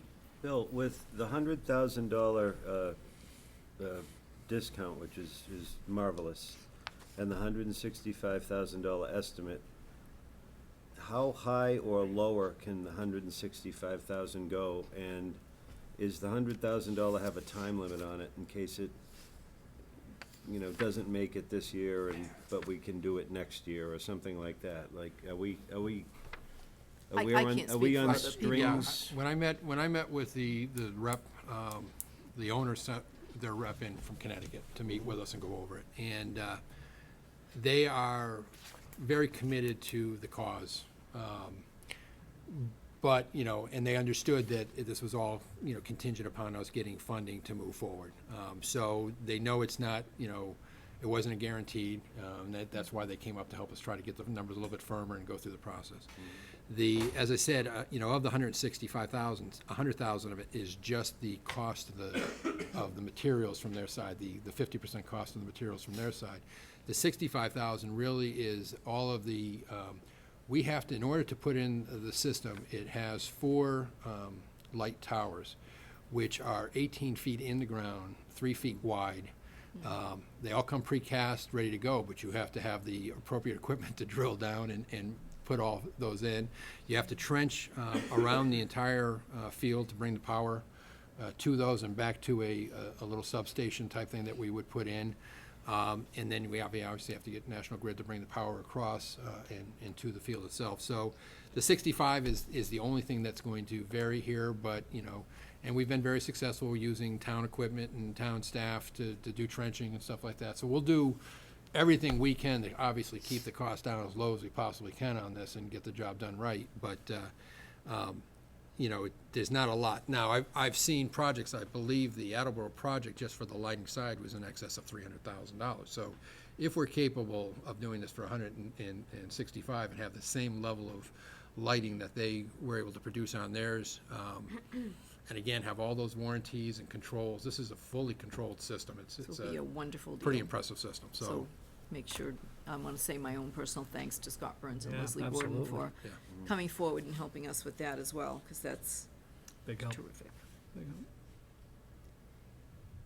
Other comments or questions for Bill? Just wanted to go back to the bus if I could. May I? Mhm. Is there anything you need or want even for any special needs equipment or buses that we already have? We're buying 2 big, long yellow buses, your traditional bus, Yeah. this time around. That's the ask.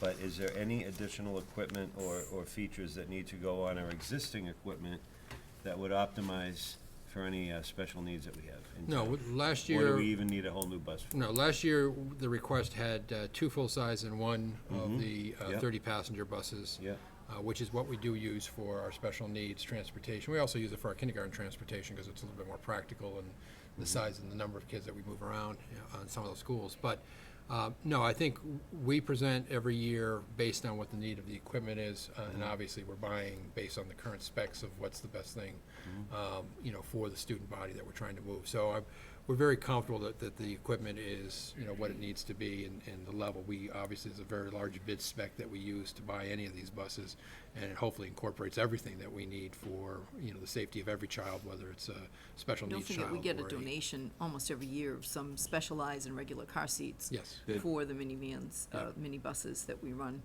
for our younger just wanted to preschool make kids. sure we We're- Oh, no. Believe me, if there was a need, you would see it on there. Thank You would you. see us asking. Thank you. Bill, I have a bus-related brainstorm. Probably makes no sense at all, but just popped into my head. I mean, I hate to disrupt the flow that you have of the normal replacement process, but if we were to try to stretch an extra year out of the fleet, the 2 that you're gonna take offline, would that enable us to do anything to help the borough? Or is it just not enough money, or Oh, no, the Burl is is there a system that we could do, or is there, I mean, no, the real problem with the Burl, well, as long as we're there, we might as well go to the next page anyways. The Burl project itself, the biggest problem with it is that, you know, as we stated before, once you start the process, the real big issue is the 2 that probably keep Tony and I awake at night, are the heating systems and the roof, okay? Problem with the heating system is that it's a pneumatic system, which means it's a fully air pressured sensors for all of your thermostats. It's not run by electricity. So that means there's tubes running around the entire building, and if you got a leak, you know, things just run wild on you. But it's got 2, you know, 40-plus-year-old boilers in it, which at any point in time can go. Don't They're listen, at that Michelle. age and level. And when they do go, you know, we're done as far as that goes. But when you replace the boilers on a building like that, you're also going to have to go into every classroom and replace all the univents, replace all the wiring that gets you there. You're doing a lot of destructive work in order to accomplish that. The roof, as I've said before, we could replace the roof. We did do that at the Taylor a number of years ago. A couple $100,000. I think the Taylor roof was probably $250,000, $260,000 when we did it. But if I'm gonna turn around and then have to start puncturing that roof for new plumbing vents and new heating, things and stuff like that, now I've got all my warranty issues and all the other stuff that are gonna go around that create problems. Once we get into those two items alone, I think we trip the ADA requirements. And now I've just opened up the entire can of worms. So if I was gonna do one of them and only do a part of that one, it wouldn't be an efficient operation to do, and I'd only be doing it in an emergency situation. You know, I personally would not recommend to the town that they spend the money, get no reimbursement for it, or little reimbursement for it, and then still have all these other issues they still have to address in the building. So, I don't disagree, I'm just trying to be creative. and I'll tell you, the heating system alone, I would estimate for that building is probably in the $600,000 to $700,000 range. Sure. So, you can keep the bus, it's not gonna make much difference. But, The other thought I had, do we have Aaron coming at some point, Deb, in the future to chat about technology update? Anytime you would like. Well, Actually, we're gonna have the technology, program, our technology evaluation report update on February 2nd. So I'll invite him for that evening. the reason it popped in my mind is we're talking about our typical traditional, like the buses, our typical traditional computer replacement. And it just got me thinking about iPads and tablets and Chromebooks, and Well, a lot of districts are spending a lot of money right. unsuccessfully in that space, so I'm not sure we want to go there necessarily. Well, But it'd be an interesting question. I'd love to get his perspective Oh. on that. Well, and I think he actually was a sobering influence on what we decided to do with the 4 cows that were going out there. We've bought the Lenovo yoga devices. They are a nice, heavy-duty construction, so they can survive, a little bit more wear and tear, if you will, than some of these smaller notebooks and iPad things. So when you're going to get them on carts and they're going to be moving around and stuff, they are fully capable, can do everything my laptop can do and more. They are high-powered as far as their processing and stuff like that. So we think that is our first venture into it, to see exactly how this is going to work for us as a district. Is this the level of equipment we want? And Aaron will be the first one to tell you, that's great, that equipment may be the right equipment on the high school and maybe even to the middle school, but when you get into the elementary level, that's where you might swing into something that's more along the lines of an iPad style thing, where it's Yeah, we're touchscreen actually and things looking like for that. at some So, other products for elementary Yeah. when we get there. so I think But a lot I of districts have also- tried to adopt a uniform thing and they go out with the whole thing. Which and- we're not. And it doesn't work. Correct. Versus going out with what is the right level for each of the curriculum levels that you're trying to develop, so. And to respond to that also, I would think one of the good things that Bill's done the last couple of years is, yes, our CIP proposals used to say, the traditional computer hardware replacement. It no longer does, so that item says computers/hardware/software/network upgrades, which gives us more, it's the same amount, but it gives us more flexibility, so that if we did have a network or infrastructure surprise or need, that we can buy fewer devices and put it toward that. So that kind of responds to not just going same old, we certainly haven't increased the request, but we've made it flexible enough that we can adjust to those needs, which I think has given us a lot more leeway in responding to the needs, rather than saying, well, gee, we, wrote it so narrowly, it's just, traditional replacement of computers. It hasn't been that for about 3 years since Bill's been here, so I think that's been very helpful to us. I'd be curious to hear his perspective when the time is right. I'll invite him for February too, because we would want him here anyway. And we put a lot of emphasis on technology in the plan, so it's probably time to take a look. Okay, I know sensitive to time. Anything else on the CIP plan? The MSBA thing, like I said, is just a bookmark. We'll resubmit again this February, and we won't know again until next December. And that's only whether or not they're gonna invite us into the next step. So I'm not even sure that we would need money in FY16, to even start the process. It might not even be necessary until FY17 anyway, but if they did come back in December and say, okay, you're in, but you need to come up with X amount of dollars, I want the community to kind of know that there might be some need at that point. Yep, good. Very good. All set, everybody? Okay, thank you, Bill and Deb. I think it's a good draft plan. Thank you. As always, if anyone has any questions about capital request or the regular budget between now and the next meeting, please give us some lead time. We'll provide you with the information. and ahead of time, and also come back with that prepared to answer your questions. Okay, we're on to full-day kindergarten discussion. Oh, Deb, I'm sorry, can I just ask, make one request? Given my request for the change in the proposal, can you bring forward to the next meeting what those two scenarios, well, you already have given us this one, but the new scenario would look like, just so that Yes. the school committee members can The numbers. review, yes, the financial scenario, yeah, Yep. the actual numbers, yes. I'd be happy to do that, thank you. Because obviously we'll be voting on that, Right. that So we budget. can maybe get that to you ahead of time. Well, Yeah, it'll that- come in your packet ahead of right. time, but sure. Okay, so full-day kindergarten, thanks for our 3 elementary principals for being here tonight. If you come on up and weigh in at the front row, but we have Michelle McCarthy, Pete Regan, and Mike Stanton here. As I mentioned to the committee in December, good, they're electing a spokesperson. Last time it was Pete. We'll see who wins, loses, or, whatever. They're so colorful, we ought to make all 3 of them I come know. on. I think we should too. It's almost red, white, and blue, almost. They're shifting around. No, you. But anyway, I thought it was timely this year. We've had full-day kindergarten for 7 years. This is our 8th year, so we're, amazing. it is. And we're very pleased with it. It's gone really, really well. The full-day program has been very successful. Parents and families really like it. They're fully invested in it.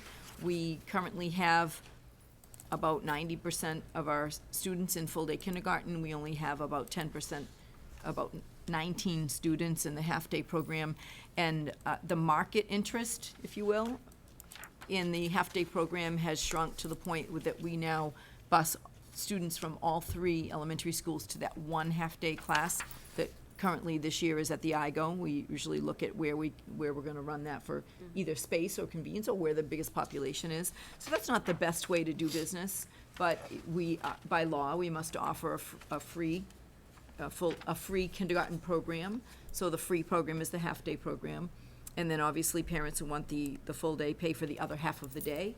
And we're currently running all the other classes as full-day programs. Families are eligible for free reduced tuition based on their family income, just as they would for the lunch program and anything else. So we do have a lot of families that do participate in the free reduced tuition rates. So I provided you with information because I thought that this is the year that I didn't think I wanted to go forward in perpetuity saying, well, we run a tuition-based program. That's the way it is, with no reconsideration. I will say the numbers were different than I hoped. I'll just say that right out front. But just to give the community a little bit of background. Oh, so we're in our 7th year. I'm sorry, I said 8th. Time flies. So we're in our 7th year of offering a tuition-based full-day kindergarten program.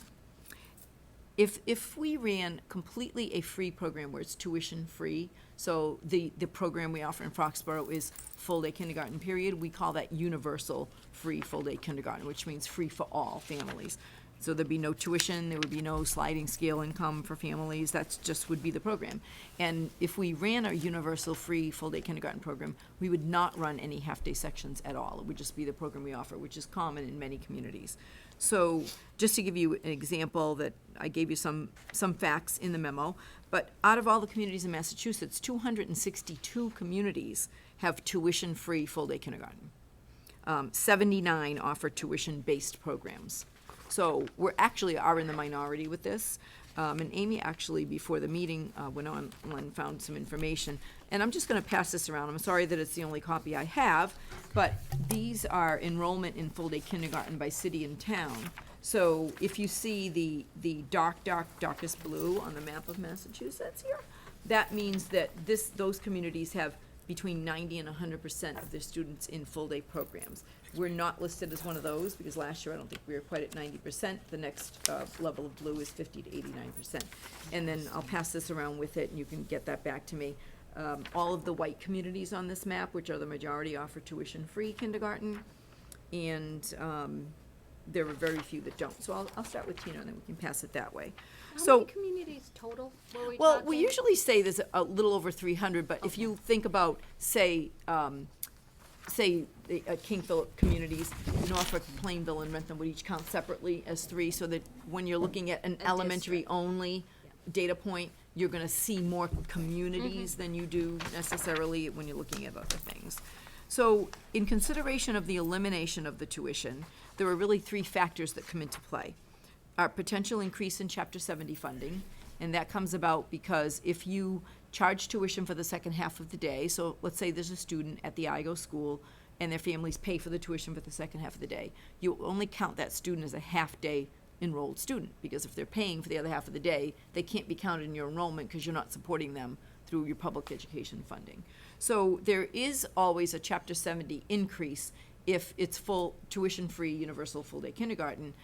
In some communities, what we've learned is some communities, I'm just gonna have to call it a windfall, because based on the need in the community, both in terms of poverty rates, socioeconomic factors in the community, percentage of ELL students, English language learner students, for example, that the counting of those extra students, or if their population is increased in an urban area, it can be in the hundreds of thousands of dollars. So what I was hoping for is that we would have a significant increase in Chapter 70 money, which could help us eliminate the tuition. That was the real disappointing surprise, is that Bill worked closely with the people at the Department of Ed and the Department of Revenue, the DOR, in what this would actually mean.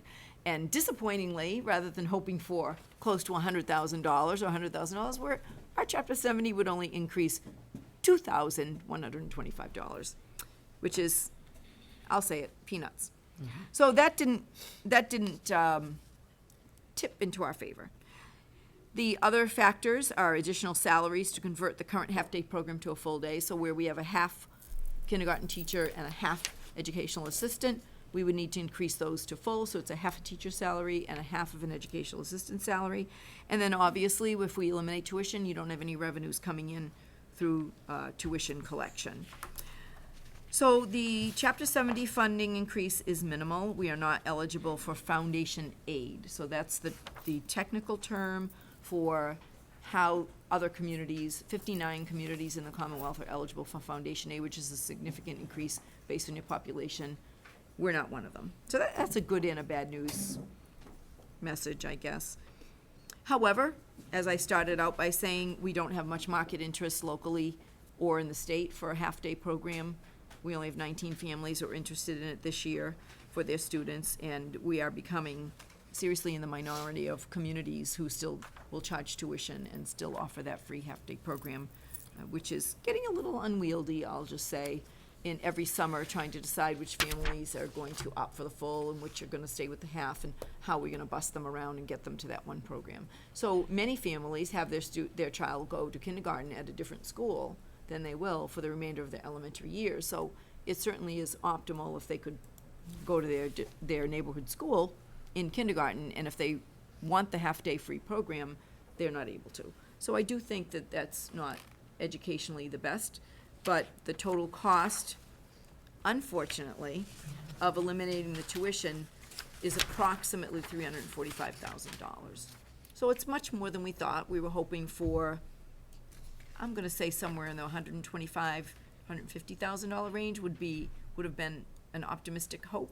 And that may have resulted in more of an inclination to see if that's something that the community wanted to support. But it didn't pan out. But I still think it's a good discussion, because every once in a while I get asked, and you may as committee members, why do we still have charged tuition in kindergarten? So this is That's why. this is the information we'd like to present for your discussion. So, let me see if I understood it right. Boiling it down, other than for the 19 families, the right thing to do for the community would be to offer a full-day, tuition-free, universal kindergarten. Yes. The problem is, it's an anticipated $300,000 cost to our existing budget. Correct. Almost 350. I was gonna say it's 300 plus. So, I think this is really interesting, this, Yes, it is.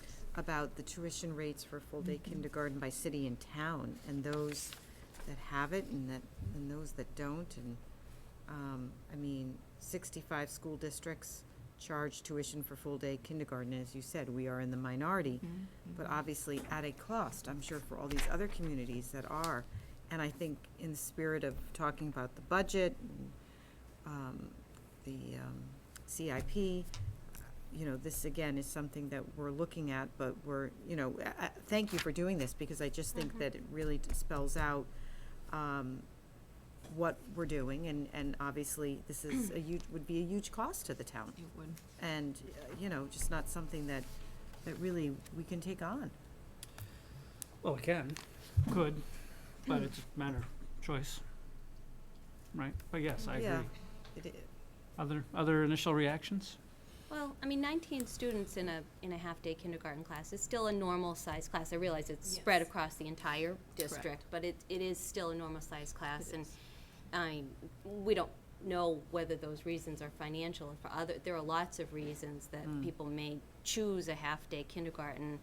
And having that option available is, I think, I don't know, appealing to parents. I, you know, am a stay-at-home mom, and I didn't have that choice. Mine went to half-day kindergarten, but if I had had the choice, I'm not so sure I would have chosen full-day kindergarten. I like that we have an option, you know, for that reason.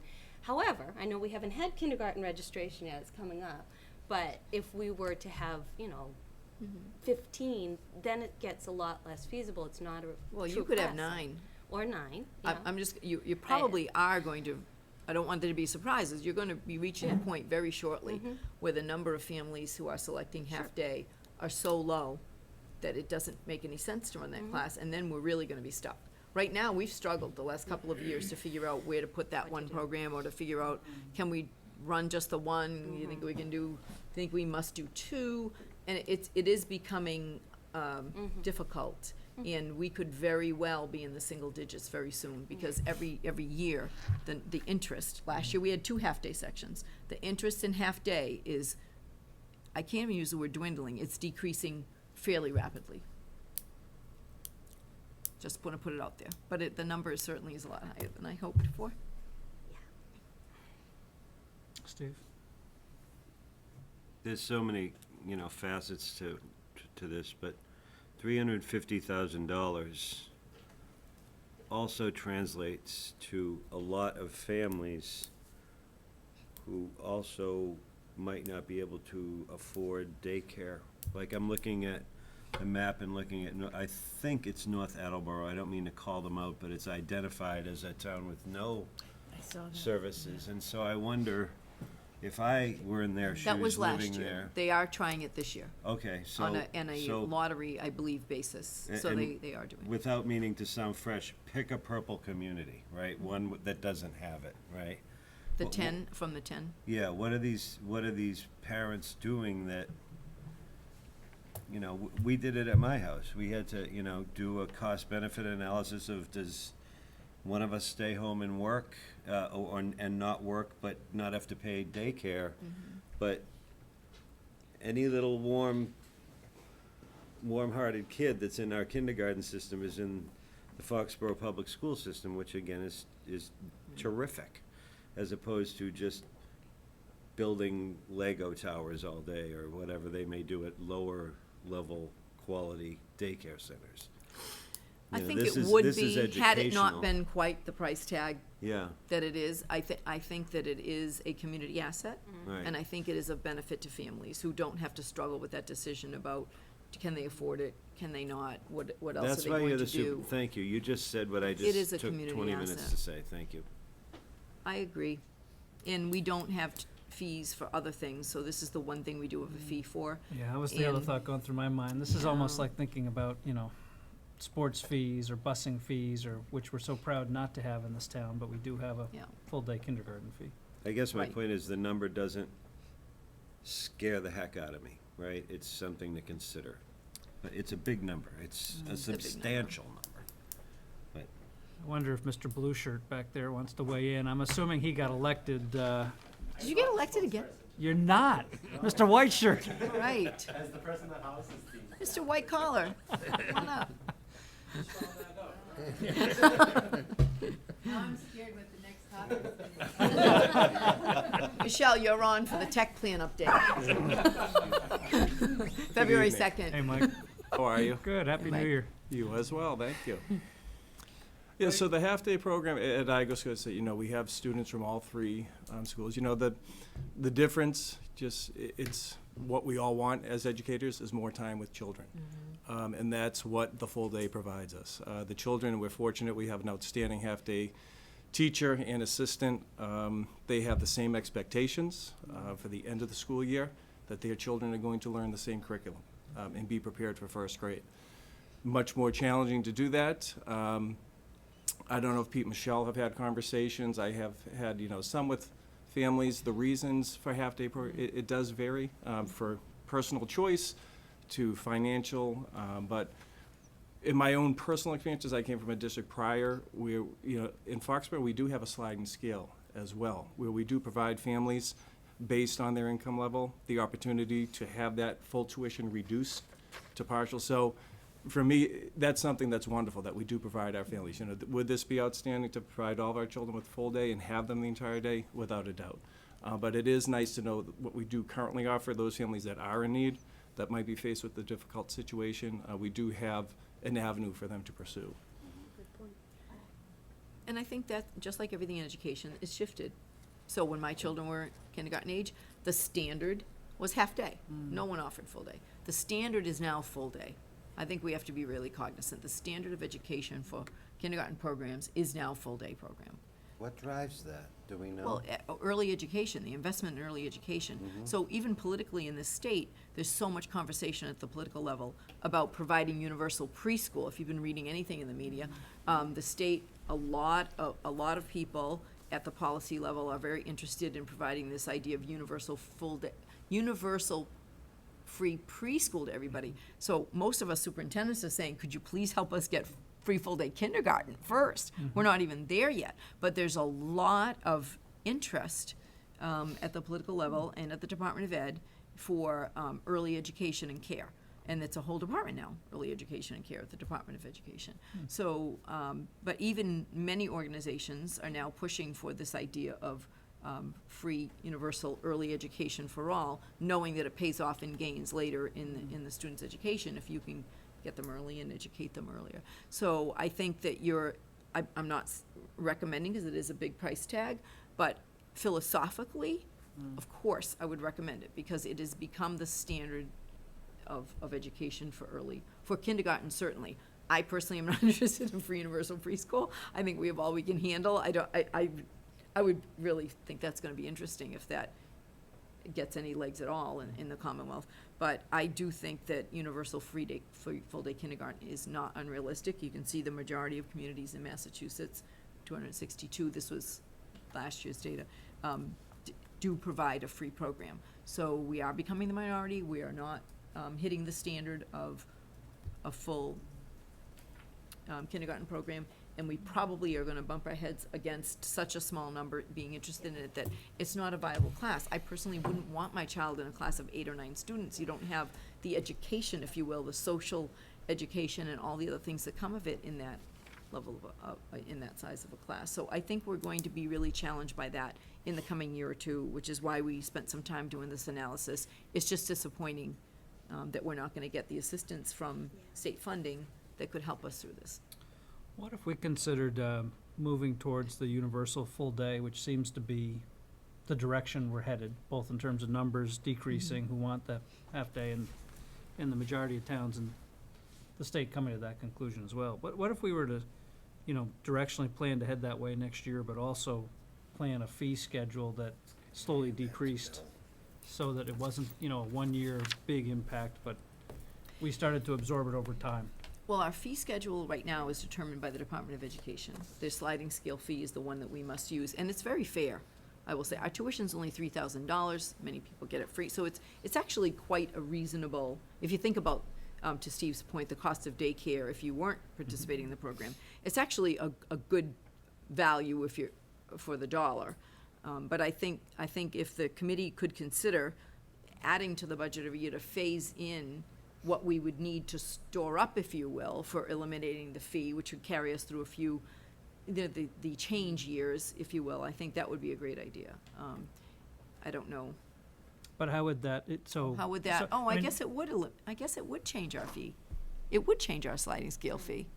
Well, Yeah, everything rotates off, it's a percentage off the base fee, so your sliding scale, So You we know- would reduce the tuition and then still keep the same sliding scale. right, so you'd be calculating both would be as a decrease. but would that allow for a gradual impact to our budget and gradual benefit to our parents?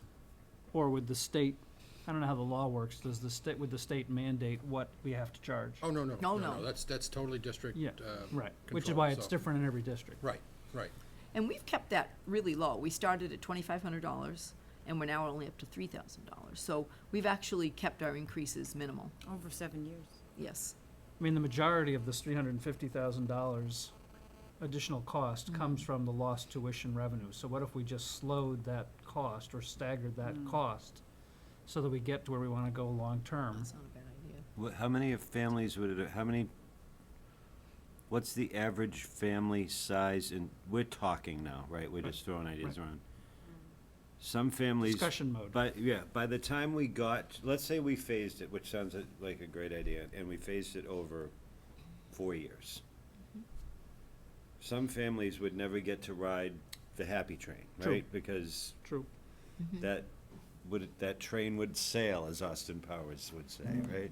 That train would have sailed. So, I'm just trying to figure it But on the out. flip side of that, Yeah, you don't benefit from that, you Mhm. know, you're gonna pay the tax for it, you right, know, as a right, right, taxpayer, yeah. without it having benefited your children. I mean, I think that's Mhm. I think that's the reality of program implementation Right, right. in town government, right? And that's my quick thought, but I appreciate, Tina, what you said, it's nice to offer choice as well. Well, what are the average sizes of the full-day kindergarten classes? We're about the same, like, We're up to 23, so yeah, it's they're about a 22, little 23 bit, a little each. bit higher. I'm not sure about the other two. You're in the high teens, Michelle, Yeah, that's 17. Mm-hmm. so it depends. Yeah. I would say between the high teens, and we do run a little bit more in the full day because we're not gonna offer a whole new section. Right. So, and that speaks to the interest. Well, So, that's what I was last year, our curious full about. day weren't quite as robust as they are this year, but with fewer people being interested in the half day, our full day classes have nudged up a bit. Mm-hmm.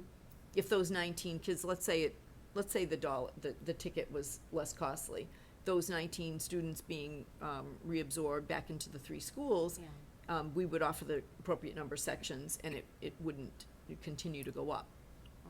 So I it- guess I'm just trying to see if we would be, just absorbing the cost of the half-day kindergarten teacher and assistant, or increasing it to another classroom We somewhere. would probably still run the same number of sections, Even and we with don't know. enrollment going down across the Well, it district? depends. Are we gonna go up and down? Yeah. So, while we're a little bit down this year, we could go up. That's Uh-huh. the one thing that cannot be predicted, is the kindergarten enrollment is really highly unpredictable every year. And that's why we look at what classes we're offering through July Oh, yeah. and don't commit to anything, because it's changing all the time. We have people I know. enrolling a lot. When it's the child entering school, they don't always register as you all probably did at kindergarten orientation, which is coming up. A lot of families do wait till the summer to register. My oldest son got shifted in August from one classroom to another classroom because There- of just that there you reason. go. So I know it happens. I'm just trying Right. to wrap my brain around all of this. I do think the trend is towards longer school day, more It time, is. more time with kids. Absolutely is. So to me, it seems, again, just talking out loud, like the direction is clear. It's a question of how do we do How it? do we get there? Mhm. It's Well- If the town has an appetite for it, yes. right? Yeah, well, we would propose this in our budget, right? Right, And I right. assume the committee feels, and this is me asking, we don't want to change what we're going forward on our current budget to impact this immediately in the fall. Is that a safe assumption? I mean, we've started down the path of a budget that doesn't add in this $350,000. I assume we don't want to immediately change that, or do you, based on? There's still lots to look at, I right? think there's still more information to, Yeah. yeah, I would like to see, how have other districts done it? Oh, Absorb the I can tell you a few classroom. anecdotal stories. Some people years ago chose this instead of another initiative. For example, another community, back when we implemented foreign language in first grade, back in those days, chose not to do that and chose to do free universal kindergarten instead. So in many districts, it's a programmatic choice based on the priorities of the community and what would benefit families the most, given that community at the time. So that's how a lot of districts have done it. Other districts just said it's the educational value of it, and they just gonna find a way to do it and put it in the budget, and it did add to the budget. Others are eligible for more aid, so it made the transition much easier to do. In fact, in some cases, it certainly wasn't any cost impact, but those tend to be needier districts with higher populations of students in need. Katie, do you still have the map in front of you? The Yes. maps- No, I think all of the, can you correct me if I'm wrong, but I think all of the surrounding towns, except for Plainville, are in the same boat as us, where they still offer a half day. Yes, Sharon, Yeah, and a tuition. Rentham, Mhm. Mansfield, Norton, North Attleboro doesn't have any, and then tuition-free is Attleboro Attleboro, does this year. Plainville, Easton, Stoughton, No, Stoughton has free full day. right. I'm sorry, I'm saying the Oh, free those, ones, yeah. oh, those wait are a the minute, free I'm ones. sorry, could you start over, these are people who have free full day The ones that kindergarten? have free are Easton, Brockton, Stoughton, Attleboro, Plainville, Taunton, Franklin. Franklin, Sherborne, Norwood, Randolph. But the ones that are similar to us are the Nortons, Mansfield, Rentham, Sharon, Thanks. yeah. If we add this in this year's budget, how does it increase the percentage increase? Quick math now. Do it in your head, Bill. So it would probably bring us up from, what are we, 0, yeah, so it'd be about 4.1 something. yeah, 4.05 is the current budget request, up 1.19 million. This would go up to 1.5 million. Yeah. Well, unless someone wants to make a motion tonight, I think this is one of those where we've Think about got it. information, we can think about it. Obviously, there's some work on Bill's part if we were to try to bring this into this year, but I think we could consider it. I also like your idea, Bruce, too, which is Just how to hope for that, phase Lord. it in over time, too. Wow, Yeah. we could, but I don't know if that's feasible or not. Maybe that's, Well, we could make a policy direction decision this year mm, and start to work on it. It doesn't get us any closer for this year, but, Steve?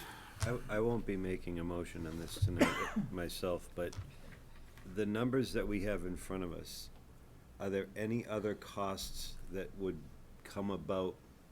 Like, would we need, I'm making this up, need to buy another bus or, more desks? It would take or- away a route, actually, because Would we it? currently run a route to So collect the this kids is, around. this is the number by and large, Oh, right? yes. This is the number.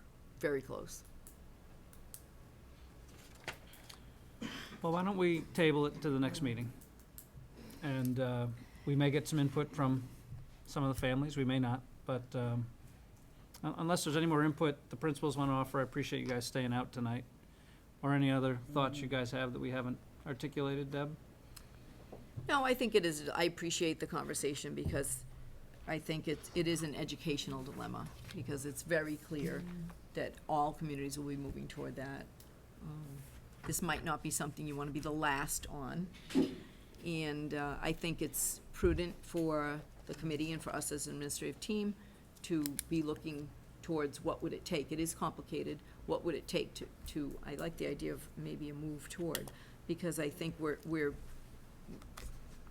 getting to the point where no one really wants the half-day, nor is, I mean, we all say it's nice to have choice of everything, but back in the day, you had a choice of even going to kindergarten, and I just think that education has certainly progressed enough that it really isn't about which do families prefer. It really is the gold, not even the gold standard, just the regular old standard for early education, and I think we have to really figure out what we're gonna do about it.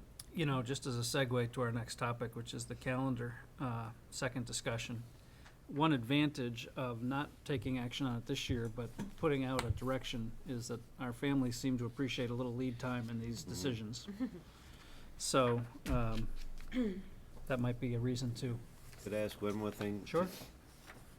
Is there an upside to, if this were to go forward sooner than later, our increase in spending per pupil for any grants we may be able to get, or federal monies or state monies or That was anything it. like You that? have a 2,125 Chapter 7. increase. Yeah, Very that was it. disappointing. I was really hoping for a larger number. Scoundrels. All right. I know. I couldn't believe it. Okay, anything else? Mike, thank you. Thank you very much. Pete, Michelle, thanks for staying. Thanks so much. Michelle, you're up next. Oh, yeah, stay for the calendar. No, look, they're not staying. All kinds of hot topics tonight. Thanks. So Debbie, do you want to reset the calendar Oh, discussion? sure. Thank you. So, if people at home are still watching at 9:07 p.m., and you didn't watch the last school committee meeting, or you didn't read the article in the local media about it, in Reporter, next year's Labor Day falls the latest it could possibly fall in the history of time, actually, since the Rock of Ages time. So, Labor Day next year is September 7th. And so if we kept with our traditional calendar, which is option 1 in the school committee packet, we're calling that option 1, traditional calendar, where Foxborough, most years, although you saw from what I gave you last time that it doesn't mean it's happened every time, the most often, we have students return on the Tuesday after Labor Day, which wouldn't be until September 8th. So that would mean staff returns for 3 days before Labor Day, as we have been doing traditionally. Students return the Tuesday after Labor Day, September 8th. Unfortunately, this puts us last day of school with no snow or weather days to June 22, and with the 5 snow days, it would bring us to June 29th. So the way Labor Day falls next year is the problem. It's not, the issue is not that we, as administrators, just feel like inconveniencing families and proposing coming back before Labor Day. It's that the calendar, the way it falls, is really problematic. And going to school for that many days through possibly June 29th is not appealing to anyone. So the other reason that we're concerned about this, and the administrative team did discuss this just before the winter break, and the administrative team is not in favor of the, just to put it out there, not in favor of the traditional calendar, because we're the educators, and as the superintendent, I'll speak for myself, I think it's really up to us to speak about what's more educationally advantageous for students.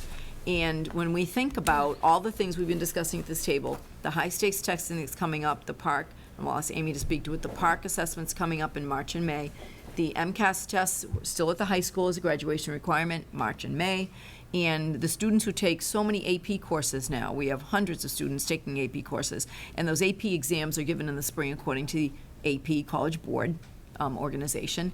And the more school days we can get in before those high-stakes exams, the better position we're putting the students in, whether it's PARC, whether it's MCAS, or whether it's AP tests. And if we go with the traditional calendar and it's so late at the end of the school year, all of your days after those high-stakes testing are almost for naught. I mean, they're not for naught, honestly. You keep coming to school, and friends. But it really isn't the most educationally advantageous approach. So given that it was a complicated calendar. Hang on. Yes. I'm sorry to interrupt you. No, go. Let's just reiterate that. Sure. Because I think that's part of the discussion that didn't come out in our first discussion. Agree. Which I really think it's important the public understands, which is we'd all like to have our through Labor Day off. Of course.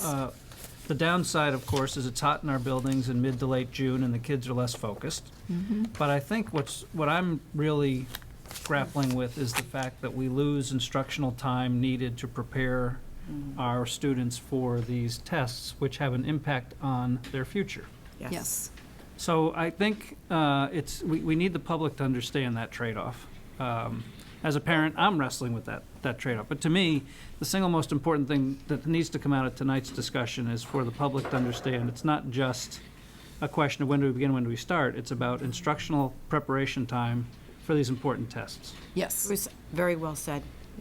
Ditto. That should be what drives, really, truly, everything that we're doing, and while we're being fiscally responsible. So I think that, I would be very concerned about putting those students in a position where they didn't receive the most instruction that they could to be successful in some, like you said, these have far-reaching implications. This is not just a particular, one just test. It really has an impact.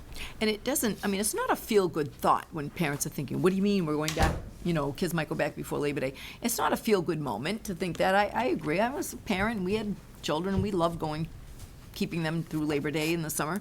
But I was looking back on the starting dates historically that we gave you at the last meeting, and I was thinking, I wonder what happened when my kids were growing up. So I looked back at the first year I would have experienced that late Labor Day in 92, 93. I'll go ahead and date myself. My kids were quite old by then. And we went back after Labor Day that year. And then the next time it happened, 98, 99, children were still in school, and we went back before Labor Day. And I honestly don't even remember that. And my kids were in high school. I don't remember that. So evidently, it wasn't a big event in our lives as parents. We just went with the school calendar. The school said that's when you're going back, and we went back, and I honestly don't even remember it. And I had 2 high school students then, and it was not a memorable occasion. So I think it can feel like an emotional thing, but I'm not so sure that it would be. And then, on the other end, if we weren't to start before Labor Day, it might feel good in the moment for a lot of families, but when you get to spring and kids are facing those exams and the high-stakes nature of it, and the thought that the students have to stay engaged till possibly June 29th, at that point, I think a lot of people would be wondering, why did we start so late? So I think it's on us to consider all of these things, and as the superintendent, it is my job to speak to what's most educationally advantageous. Having said that, our Teachers Association is meeting a week from today, and they do contractually must be offered calendar options, and they consider the calendar. And there have been some conversations with them going on, and their meeting is a week from today. So once they've been able to consider these options, I certainly will pass it right on to the committee about what their views are on the different options. But it's inappropriate to discuss the temperature on that right now. Well, I don't know the temperature of it Okay. right now, but I would say that, I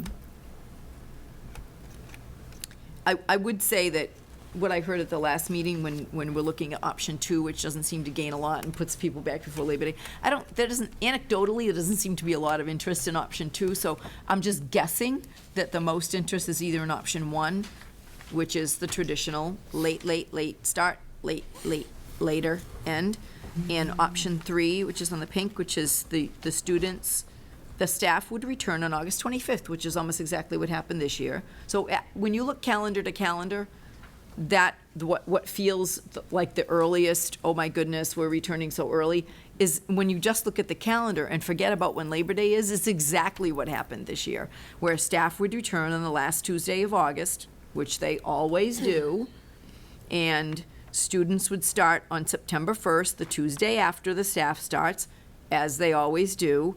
It's just that we'd have to wait for Labor Day. But Well, calendar if you to look at the calendar. dates, though, we've never started on September 1st, at least Yes. going back to 1989. No, we did. No, the first day of students has never been on September 1st. No, according to September the- 2, 98, 99, which was Right, the but that's Tuesday. not September 1st. But it's the Tuesday before Labor Day. That would mirror. No, that's the Tuesday after Labor Day, isn't No, it? it wasn't that year. Oh, that year it wasn't. No. But then they went back That's to it what I'm saying. That's the year my next children were in high school. okay, And I they see what you're started saying. school before Labor Day, and I Sure. don't even remember it. And then the So- following year, they went back to the after. Right, so that year, the Yep. community Decided. chose to go with the earlier start.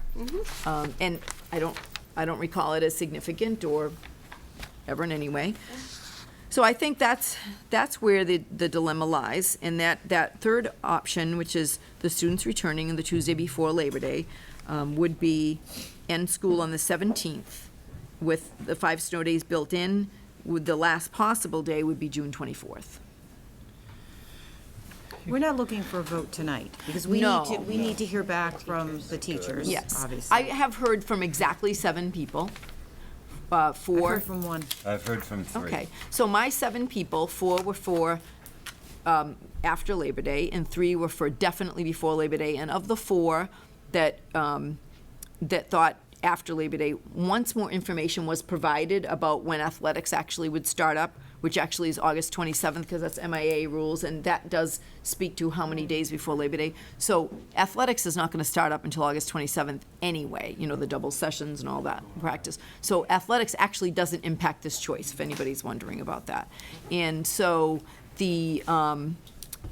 so one of the four that definitely don't come back before Labor Day, once that information was provided, is probably a neutral. So I would say we're 50-50, but very few people. I heard from, not many people. I don't know what you people. Yeah, I shared, So if athletics Oh, start, honey. go ahead, Joe. if athletics start not till August 27th, is that because the MIAA, is it because of Labor Day being later? Yes. MIA rules But- speak to how many days before Labor Day Oh, the athletics can then start would, up. like say football would start August 24th, half of it, and then the full start would start the 27th, huh? Like say football, it starts 3 days before other sports tryouts. Yeah, we'll figure that out, but good thoughts, Joe. I can't answer exactly because you'll hold me Yeah, to but it. if we start before Labor He'll Day, remember. sports games will not start until the second week of school, right? Like after Labor Day. We don't have that information right here, Joe. Okay. Have a good night, Joe. You too. Yeah, so I've heard from probably 6 or 7 families, which unanimously wanted it after Labor Day, which I shared with Debbie. The ones I feel the worst for are the 2 or 3 that had already made plans to be away up until Labor Day. The others, I think, was more out of personal choice than an actual commitment.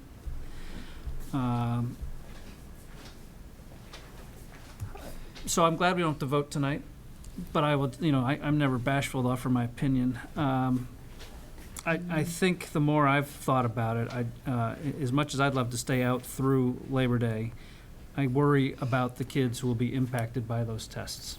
To me, ultimately, that's, as of today, the decisive factor. So I still personally lean right at the moment towards option 3, come back on the Tuesday, and get out a little bit earlier. But that's just one person's thought today. And I'm not the committee. The committee will make the decision. But I think you're right. I think we have to get FEA's input. And I'm appreciative, Debbie, that you've brought this up. I guess this is roughly the time we talk about calendar in the past, but I know you've tried to bring this up as early as possible, and you saw this coming, and that's why you wanted to get it on the agenda. When it's standard boilerplate, I usually don't bring it till the second meeting in January, but this is a dilemma. Yeah. No, I think you did the right thing getting it to us as quickly as possible. Just unfortunate, some people already have some plans. But, we've got to do what's right. I guess, thinking out loud, we've got to do what's right for the community as a whole. I think that's our job. So it's hard, but that's where I sit.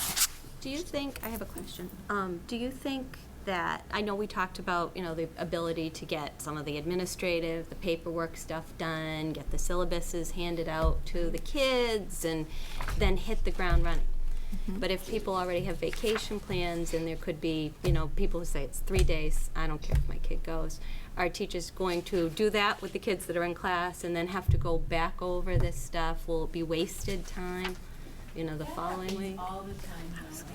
Really? Even after Labor Day? Yeah, Yeah. we have things, people take vacations for whatever reasons, people have different, throughout the year, so that happens not often, but enough times that, so Yeah. teachers won't stop teaching, but they will have to, go over again with those students. To Tina's point,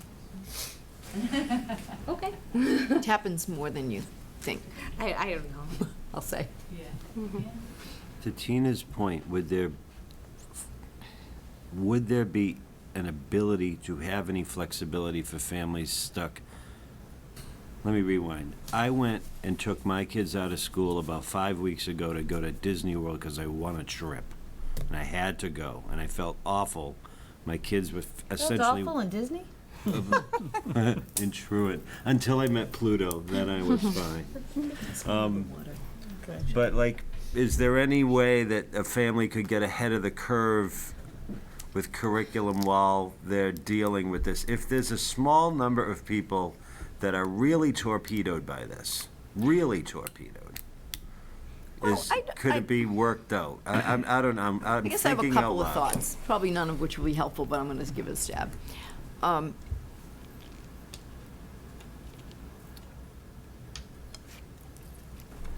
The calendar, people shouldn't assume they know what the calendar is. That's a real mistake, to assume they know what the school calendar is going to be, especially so far ahead. I mean, we gave this really early. Other school districts don't do their calendar till February or March, actually. I asked around a few, and some people do it really late. So I think it's a mistake to assume that you know what the calendar is. Okay. Second, Similar with snow days. exactly. We had that discussion All the about time. snow days. If the calendar builds in the snow days, whether you're a staff member or a parent, you should assume that those snow days might be used, and it's a part of the official calendar, and you should consider those days school days. So I think that's mistake number one, to assume that there's some kind of calendar when there isn't a calendar, that the committee hasn't voted Approved. and approved. So that's number one. Number two, I think that whenever families choose to be away, when it's an official school day, our teachers are very accommodating. They will I help found the that, student yeah. through it. They are always very accommodating, whether it occurs in the middle of the year, the beginning of the year, or the end of the year, or whenever it is. And they're not expected to repeat everything, but they certainly do due diligence in making sure that the student is not at a disadvantage because of a family's either choice or mandate, whatever's going on with the family, that it certainly is not the child's responsibility, and so our teachers are really good about that. So I don't think we need to have any formal, how are we gonna deal with this, because it happens all the time, and they deal with it on a regular basis. As you experience, I don't think you were disappointed at all, I didn't even ask, but I think our teachers are very good about accommodating any type of family thing. I think our teachers are wonderful about accommodating that sort of thing, but we just approved a new absenteeism policy Right. that would, if a family was out for a week because they had a planned vacation, if their child misses 5 days, they're gonna get a 59 in that course, and no, that's it, and they have to make it up the next term, but still, that's a bitter pill to swallow, a It is, choice. but it's a school day, I so get that, but families can. I know, but They can make other choices, they can change plans, I don't know, but I don't think you can possibly know what every single one of the 2,750 kids' families have for plans in the 2 weeks leading up to this. And I certainly don't think you could make any kind of choice that's gonna accommodate all those people. And in many cases, there are families who pay for summer daycare that would say, why aren't we starting school earlier? Why are they, so I think that you would honestly see a mix of people who would be both pleased and horrified, no matter what you decide. So I do think, that's why I speak to what I think is most educationally advantageous, because otherwise you can't possibly understand or make every family, make a calendar that's gonna have every family be all copacetic with everything. I I've don't think talked to it's a lot gonna- of people. I think at least 50% of the town is going to be unhappy no matter which way That's we right. go. Well, we're not gonna be able to So- please everyone. You can't. That's the bottom line. But We have a comment from the audience. Thank you. My name's Robert Dring. So I am one of the families who has a concern this particular year. Can you go to the mic? Yeah, do you mind coming up, No Robert? worries. Have you been sitting there this whole time to weigh in on this topic? I read your letter. Well, thank you. So Could I you am. just state your name again? I'm sorry. My name is Robert Dring. Pleasure to Nice to talk with meet you you, all. Very interesting discussion as well. Lots of things on the committee's plate, so I thank you for doing your work on that. So while I am one of the families who has a particular effect this particular year, it certainly isn't right to make a decision for. And you can't for a small group of parents. Decisions need to be made right for the district. I do think though. My concerns on this go back more years, not just this year when Labor Day is particularly late. There was an effort, I think, in 2011 to look at changing, permanently changing the school start date as opposed to just for this one occurrence. So I do think the committee should think through that as part of decisions being made on this particular topic and really be clear with yourselves and with the town on whether this is a decision being made for this one calendar only or really more of a permanent shift that you're recommending for the town. And that, frankly, while I'm not a native American myself, that's actually where my greater long-term concern comes. I mean, selfishly, my kids will be out of school in a couple of years' time. But I think there's a beauty in the American tradition of, Labor Day being the end of summer. I really think there is. So I'd like to make sure folks think about, make sure that any decision made is truly only made, well, really consider whether you're making a permanent change to the, for a new traditional calendar that always starts before Labor Day going forward. I know that's not what's on the table, but I think it's worth making sure you have that discussion, whether you're now setting a precedent for long-term or not. I really appreciate you coming and voicing your opinion and being willing to sit at the table and wait for this topic. So thank you. On the point of permanence, so far in this discussion, last meeting and this meeting, there has been no discussion or indication whatsoever of this being a permanent effect. It's been very much just a occasion of the calendar giving us a tough choice. But I appreciate your point, and you're right. I think any decision we make, we have to think about, is it one time, long time, precedent setting? But for clarity, unless someone wants to correct my memory, this is a one-time discussion. I think you're correct, Bruce. I don't think anybody's brought that up. And also, to Deb's credit, and I met with Mr. Dring directly, actually. We sat at my kitchen table recently. Because he reached out and we met. But we are student-focused, period, end of sentence. And we're trying to work with this. And I think you and I had this discussion that this was not, from what I understood, and Bruce just reiterated that we weren't looking to carve anything in stone for the eons to come. That wasn't it. And Deb and the administration, and I said this to you also, was fantastic at being very preemptive about bringing this to the public domain. Just to be fair, right? So. Yes, indeed. I mean, I appreciate the meeting was the first discussion was in December, which is again much earlier than in past years, which is great. I do just want to comment, if I may, though, about just the comment about educational impact. I mean, that clearly does matter.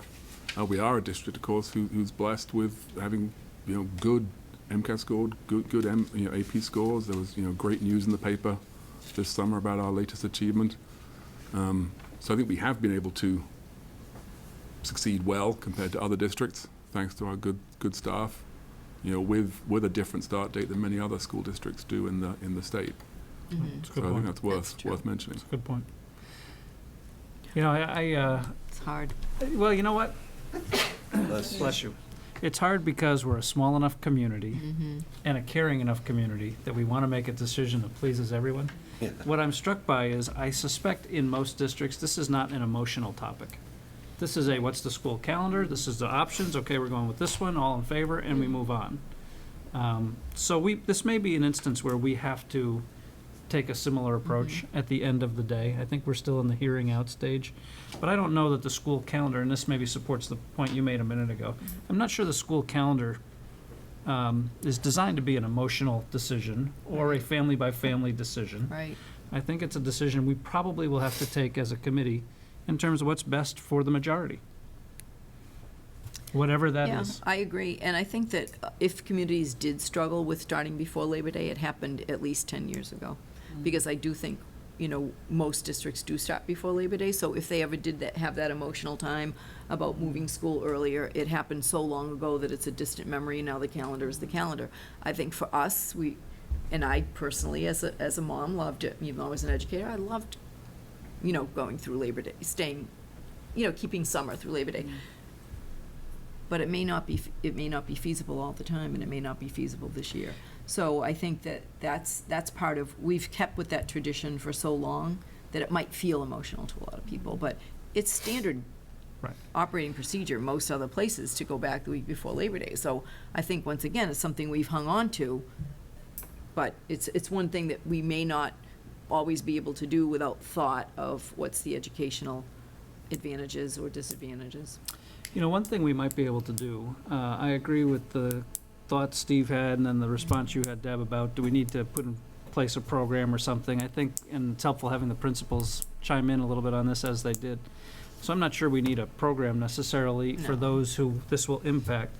But what we could do, potentially, I think, you know, to Tina's idea or comment about our new policy about absences, I mean, we do govern policy as the school committee. We could ask if we could exempt that policy for the first quarter, the first of the school year, potentially. You could, but isn't that a state mandate now? That's a state. Well, no, our high school absentee policy with the 59 isn't a statement. That The Ms. 5's Releva brought absences, forward. you get a letter home and a notice, but you Oh, I don't see. fail your class. That one. We due to could try absence. to make it, you know, that, I think that's in our, That's worth a few questions. I think we should just be very cautious about that. Yeah. This is a policy, we've accepted it, not to say we shouldn't look at it, but we open a door with one policy and all of Good our point. other Plus, policies. before it's even implemented, because it's actually Right. starting the second semester, which is the end of January, so before the policy even begins, you're exempting it, which I think is a cautionary note. I think that kids are, students and families, especially at the high school level, are pretty good about working out their particulars.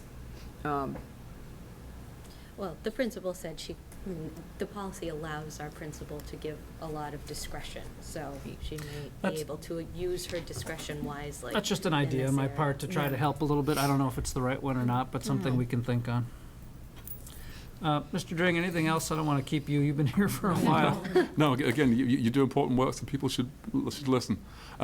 Yeah, just to close, again, while this is, you know, and some of the comments have been made about particular circumstances, this particular year, I do just have a sensitivity on this subject. I wrote the paper back in 2011. I've written the paper twice, and it's both been about the start of school, including in a year when it wasn't a late Labor Day year. So that is my longer term concern, is to you know, to avoid an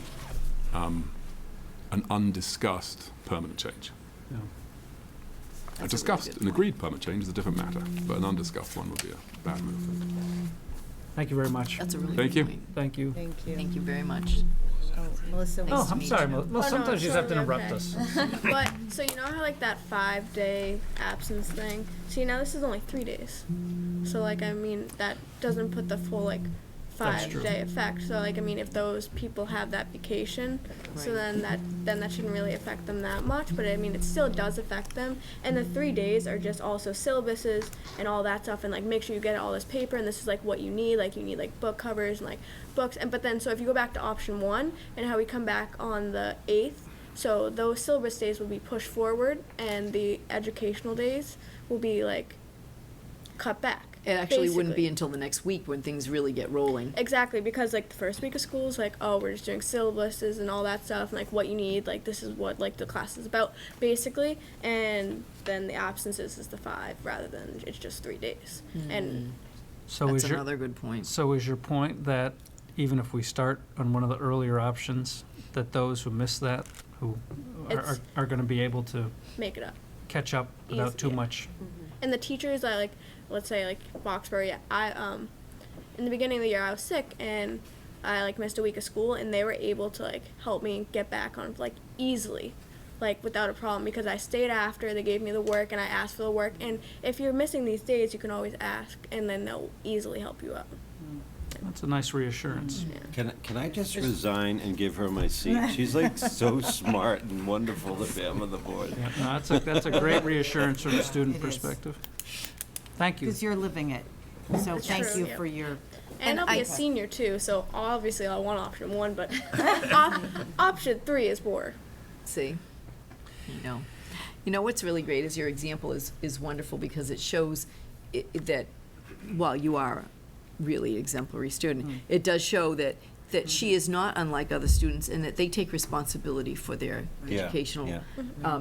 responsibilities. They work themselves, so you don't necessarily need your parents to do it. You really figure out what you need to do and who you need to talk to and what work you need to make up, and that is really the way our high school students are, is they own their own personal responsibility, and they are on their way to running their own lives, and they do so quite well at the high school. So I think that example is really what I see every day with kids saying, I know what I have to do, and I'll just get my business done.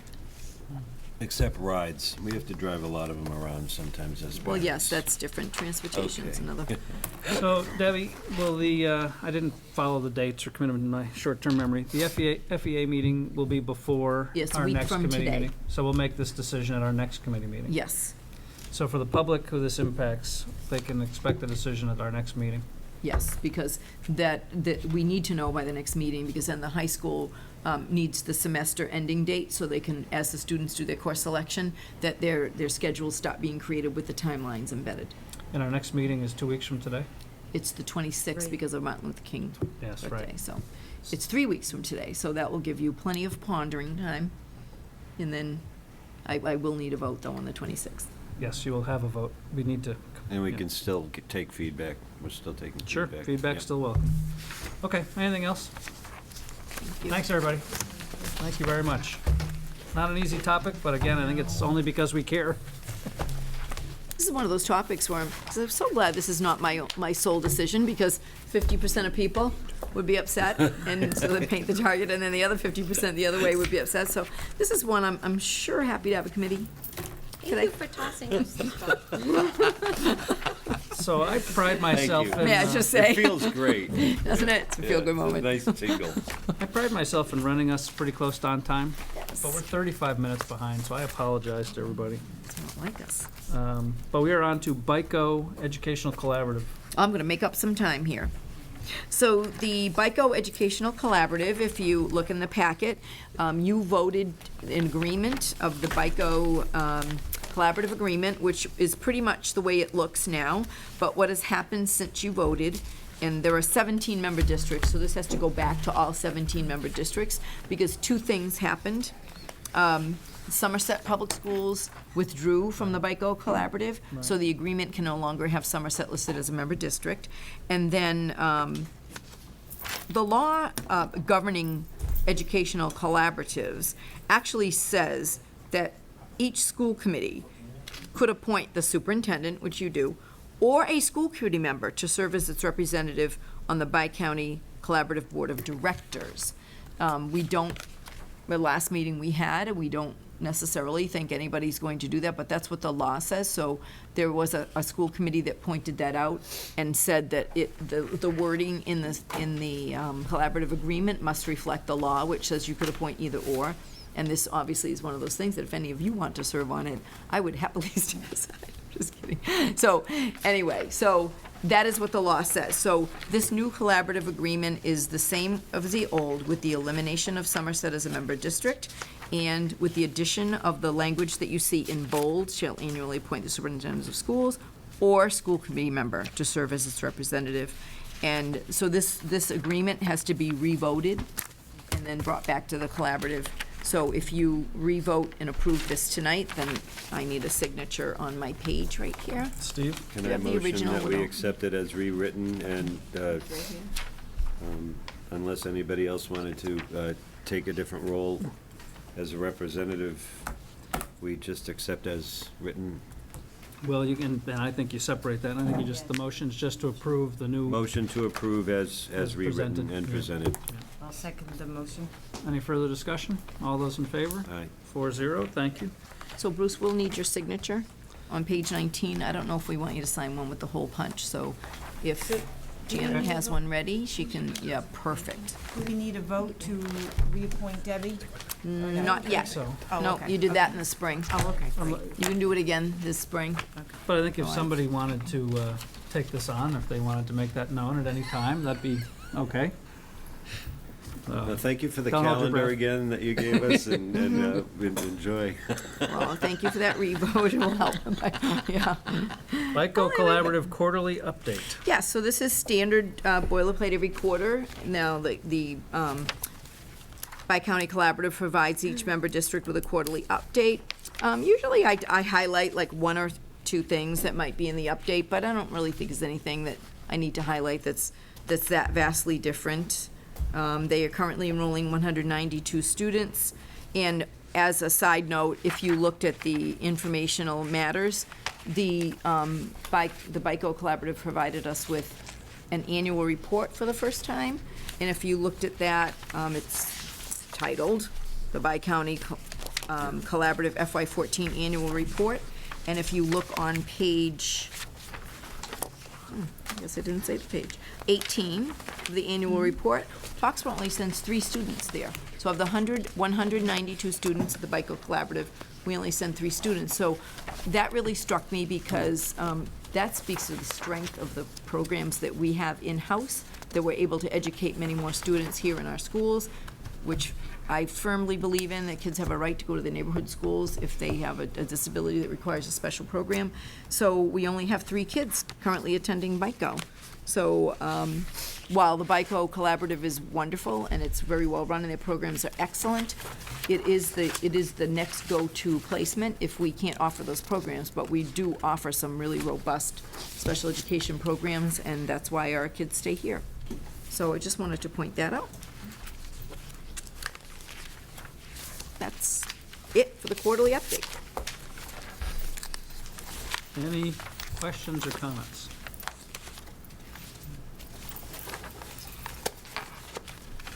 Okay. I don't think we need a motion to accept that update. No, I think that's it's like an Information. information matter. that you're required to give us, right? Yes. By BICO guidelines? That's correct. Good. Okay, thanks, Debbie. Welcome. Do we have a donation? We do. This is an anonymous donation of $500 to the preschool program. It is from a foundation, but they wish to remain anonymous. And so I would ask that the school committee accept an anonymous donation from a foundation of $500 to our preschool program to be used as they wish. So it's unconditional. It is. I motion to accept with gratitude. I'll second the motion. All in favor? 4-0. Thank you. Thank you. See, I made up time. That was excellent. Other matters? I just want to point out in your other matters, or informational matters, the American Sign Language Honor Society has a total of 23 Foxborough High School students have been honored by, they're going to be honored on January 7th at 7:00 p.m. in the auditorium of Foxborough High School. And we have 23 students who are candidates for membership in the American Sign Language Honor Society. And our own Melissa Lynch is one of them. We have 7 students who are eligible for membership in the French Honor Society, which is, if Bevy were here, she would want to pronounce it correct. Société Honoraire de Français, I believe. Nice. Very impressive. I'm sure I fractured that somehow, but in Bev's honor, she would be very upset if I didn't actually say the name. And then we have 35 Foxborough High School students eligible for membership in the Spanish Honor Society, which is the Sociedad Honoraria Hispanica, more or less. Give or take. Less, more than more. Deb, how long will that, for all the organizations and students involved, do you have any idea how long that ceremony will be? I don't. And if there's like any crackers and cheese afterwards or anything? Because I'm wondering if Foxborough Cable would maybe Melissa cover it. says That's an impressive group of people doing, pretty interesting things. It really is, and I think it really behooves me to read what they had to do. They had to be in their 3rd or 4th year of high school or language study, maintained an A- average or better in the language throughout all the years of study. Congratulations. Thank you. Demonstrated B average or better in all other academic courses, and demonstrated sincere interest and enthusiasm for the language and culture. Yeah, this is a pretty strong That's group great. of students here. And It's another example of how our students excel. Great. Congratulations, Melissa. Thank you. That's all I have. Oh, come on. Happy New Year. I have some. Yes, Tina. I always have something. I saw, actually, that the Friends of the Boyden Library had posted on Facebook that our Foxborough High Jazz Choir is kicking off the Boyden Library concert series on Sunday at 2 p.m., I believe, at the library. So Isn't that wonderful? I think that's great. They're a great choir. Should be a great show. And the Patriots are playing on Saturday, so people should be available timing. to go on Sunday. And that's at Boyden Concert And Series. Boyden Concert Series. I think it was Great. 2 p.m. at the library. Is that it? That's it. Amy? The only thing I had is on January 7th, we're having an elementary parent information night for Park. And that's at the Borough from 6:30 to 7:15. It's a busy night with the National Honor Society for World Language, as well as, I think, the 7th grade band and That's chorus. Thursday night, is the 8th. The 8th, 7th all right, and good. 8th grade All band right, chorus so thing it's not the same, but we've got two things Okay. on the 7th. Okay. Anybody remember offhand when the program of studies nights are coming up? We could just articulate. If not, it came home. You can find it if And- we Not a read fan, it. but we also have a parent technology night coming up as well in It's what, in February? March, I think. March, February? I think the program of studies are later this month, maybe? I'm looking at the Usually is. calendar now, but- Yeah. Yeah, sorry. Steve, anything from you? No, I'm usually quiet. Katie? No, nothing this evening. Bill? I'm good. Janet? We do all right? Debbie, Yes. we have program of studies coming up on a future agenda. 26th. And what about district report card? 26th. Okay. And then we'll have the tech report on the 2nd, I'm afraid. Okay. And what else is on the 26th? The budget. I think that might be, I think I have one more thing on the 26th. We're talking Oh, about the yes. technology update. No, it's that's on the 2nd, February 2nd. It's that we had a meeting today about global education and international students, and it went really well this afternoon, so I expect on the 26th that I'll be bringing you that proposal. Great. So think global education, Okay. think international students, possibly at Foxborough High School next year. Don't worry about it. It went home. People can Motion. find it on the website. Motion to adjourn. Motion to adjourn? Second. All those in favor? Happy New Year and good night.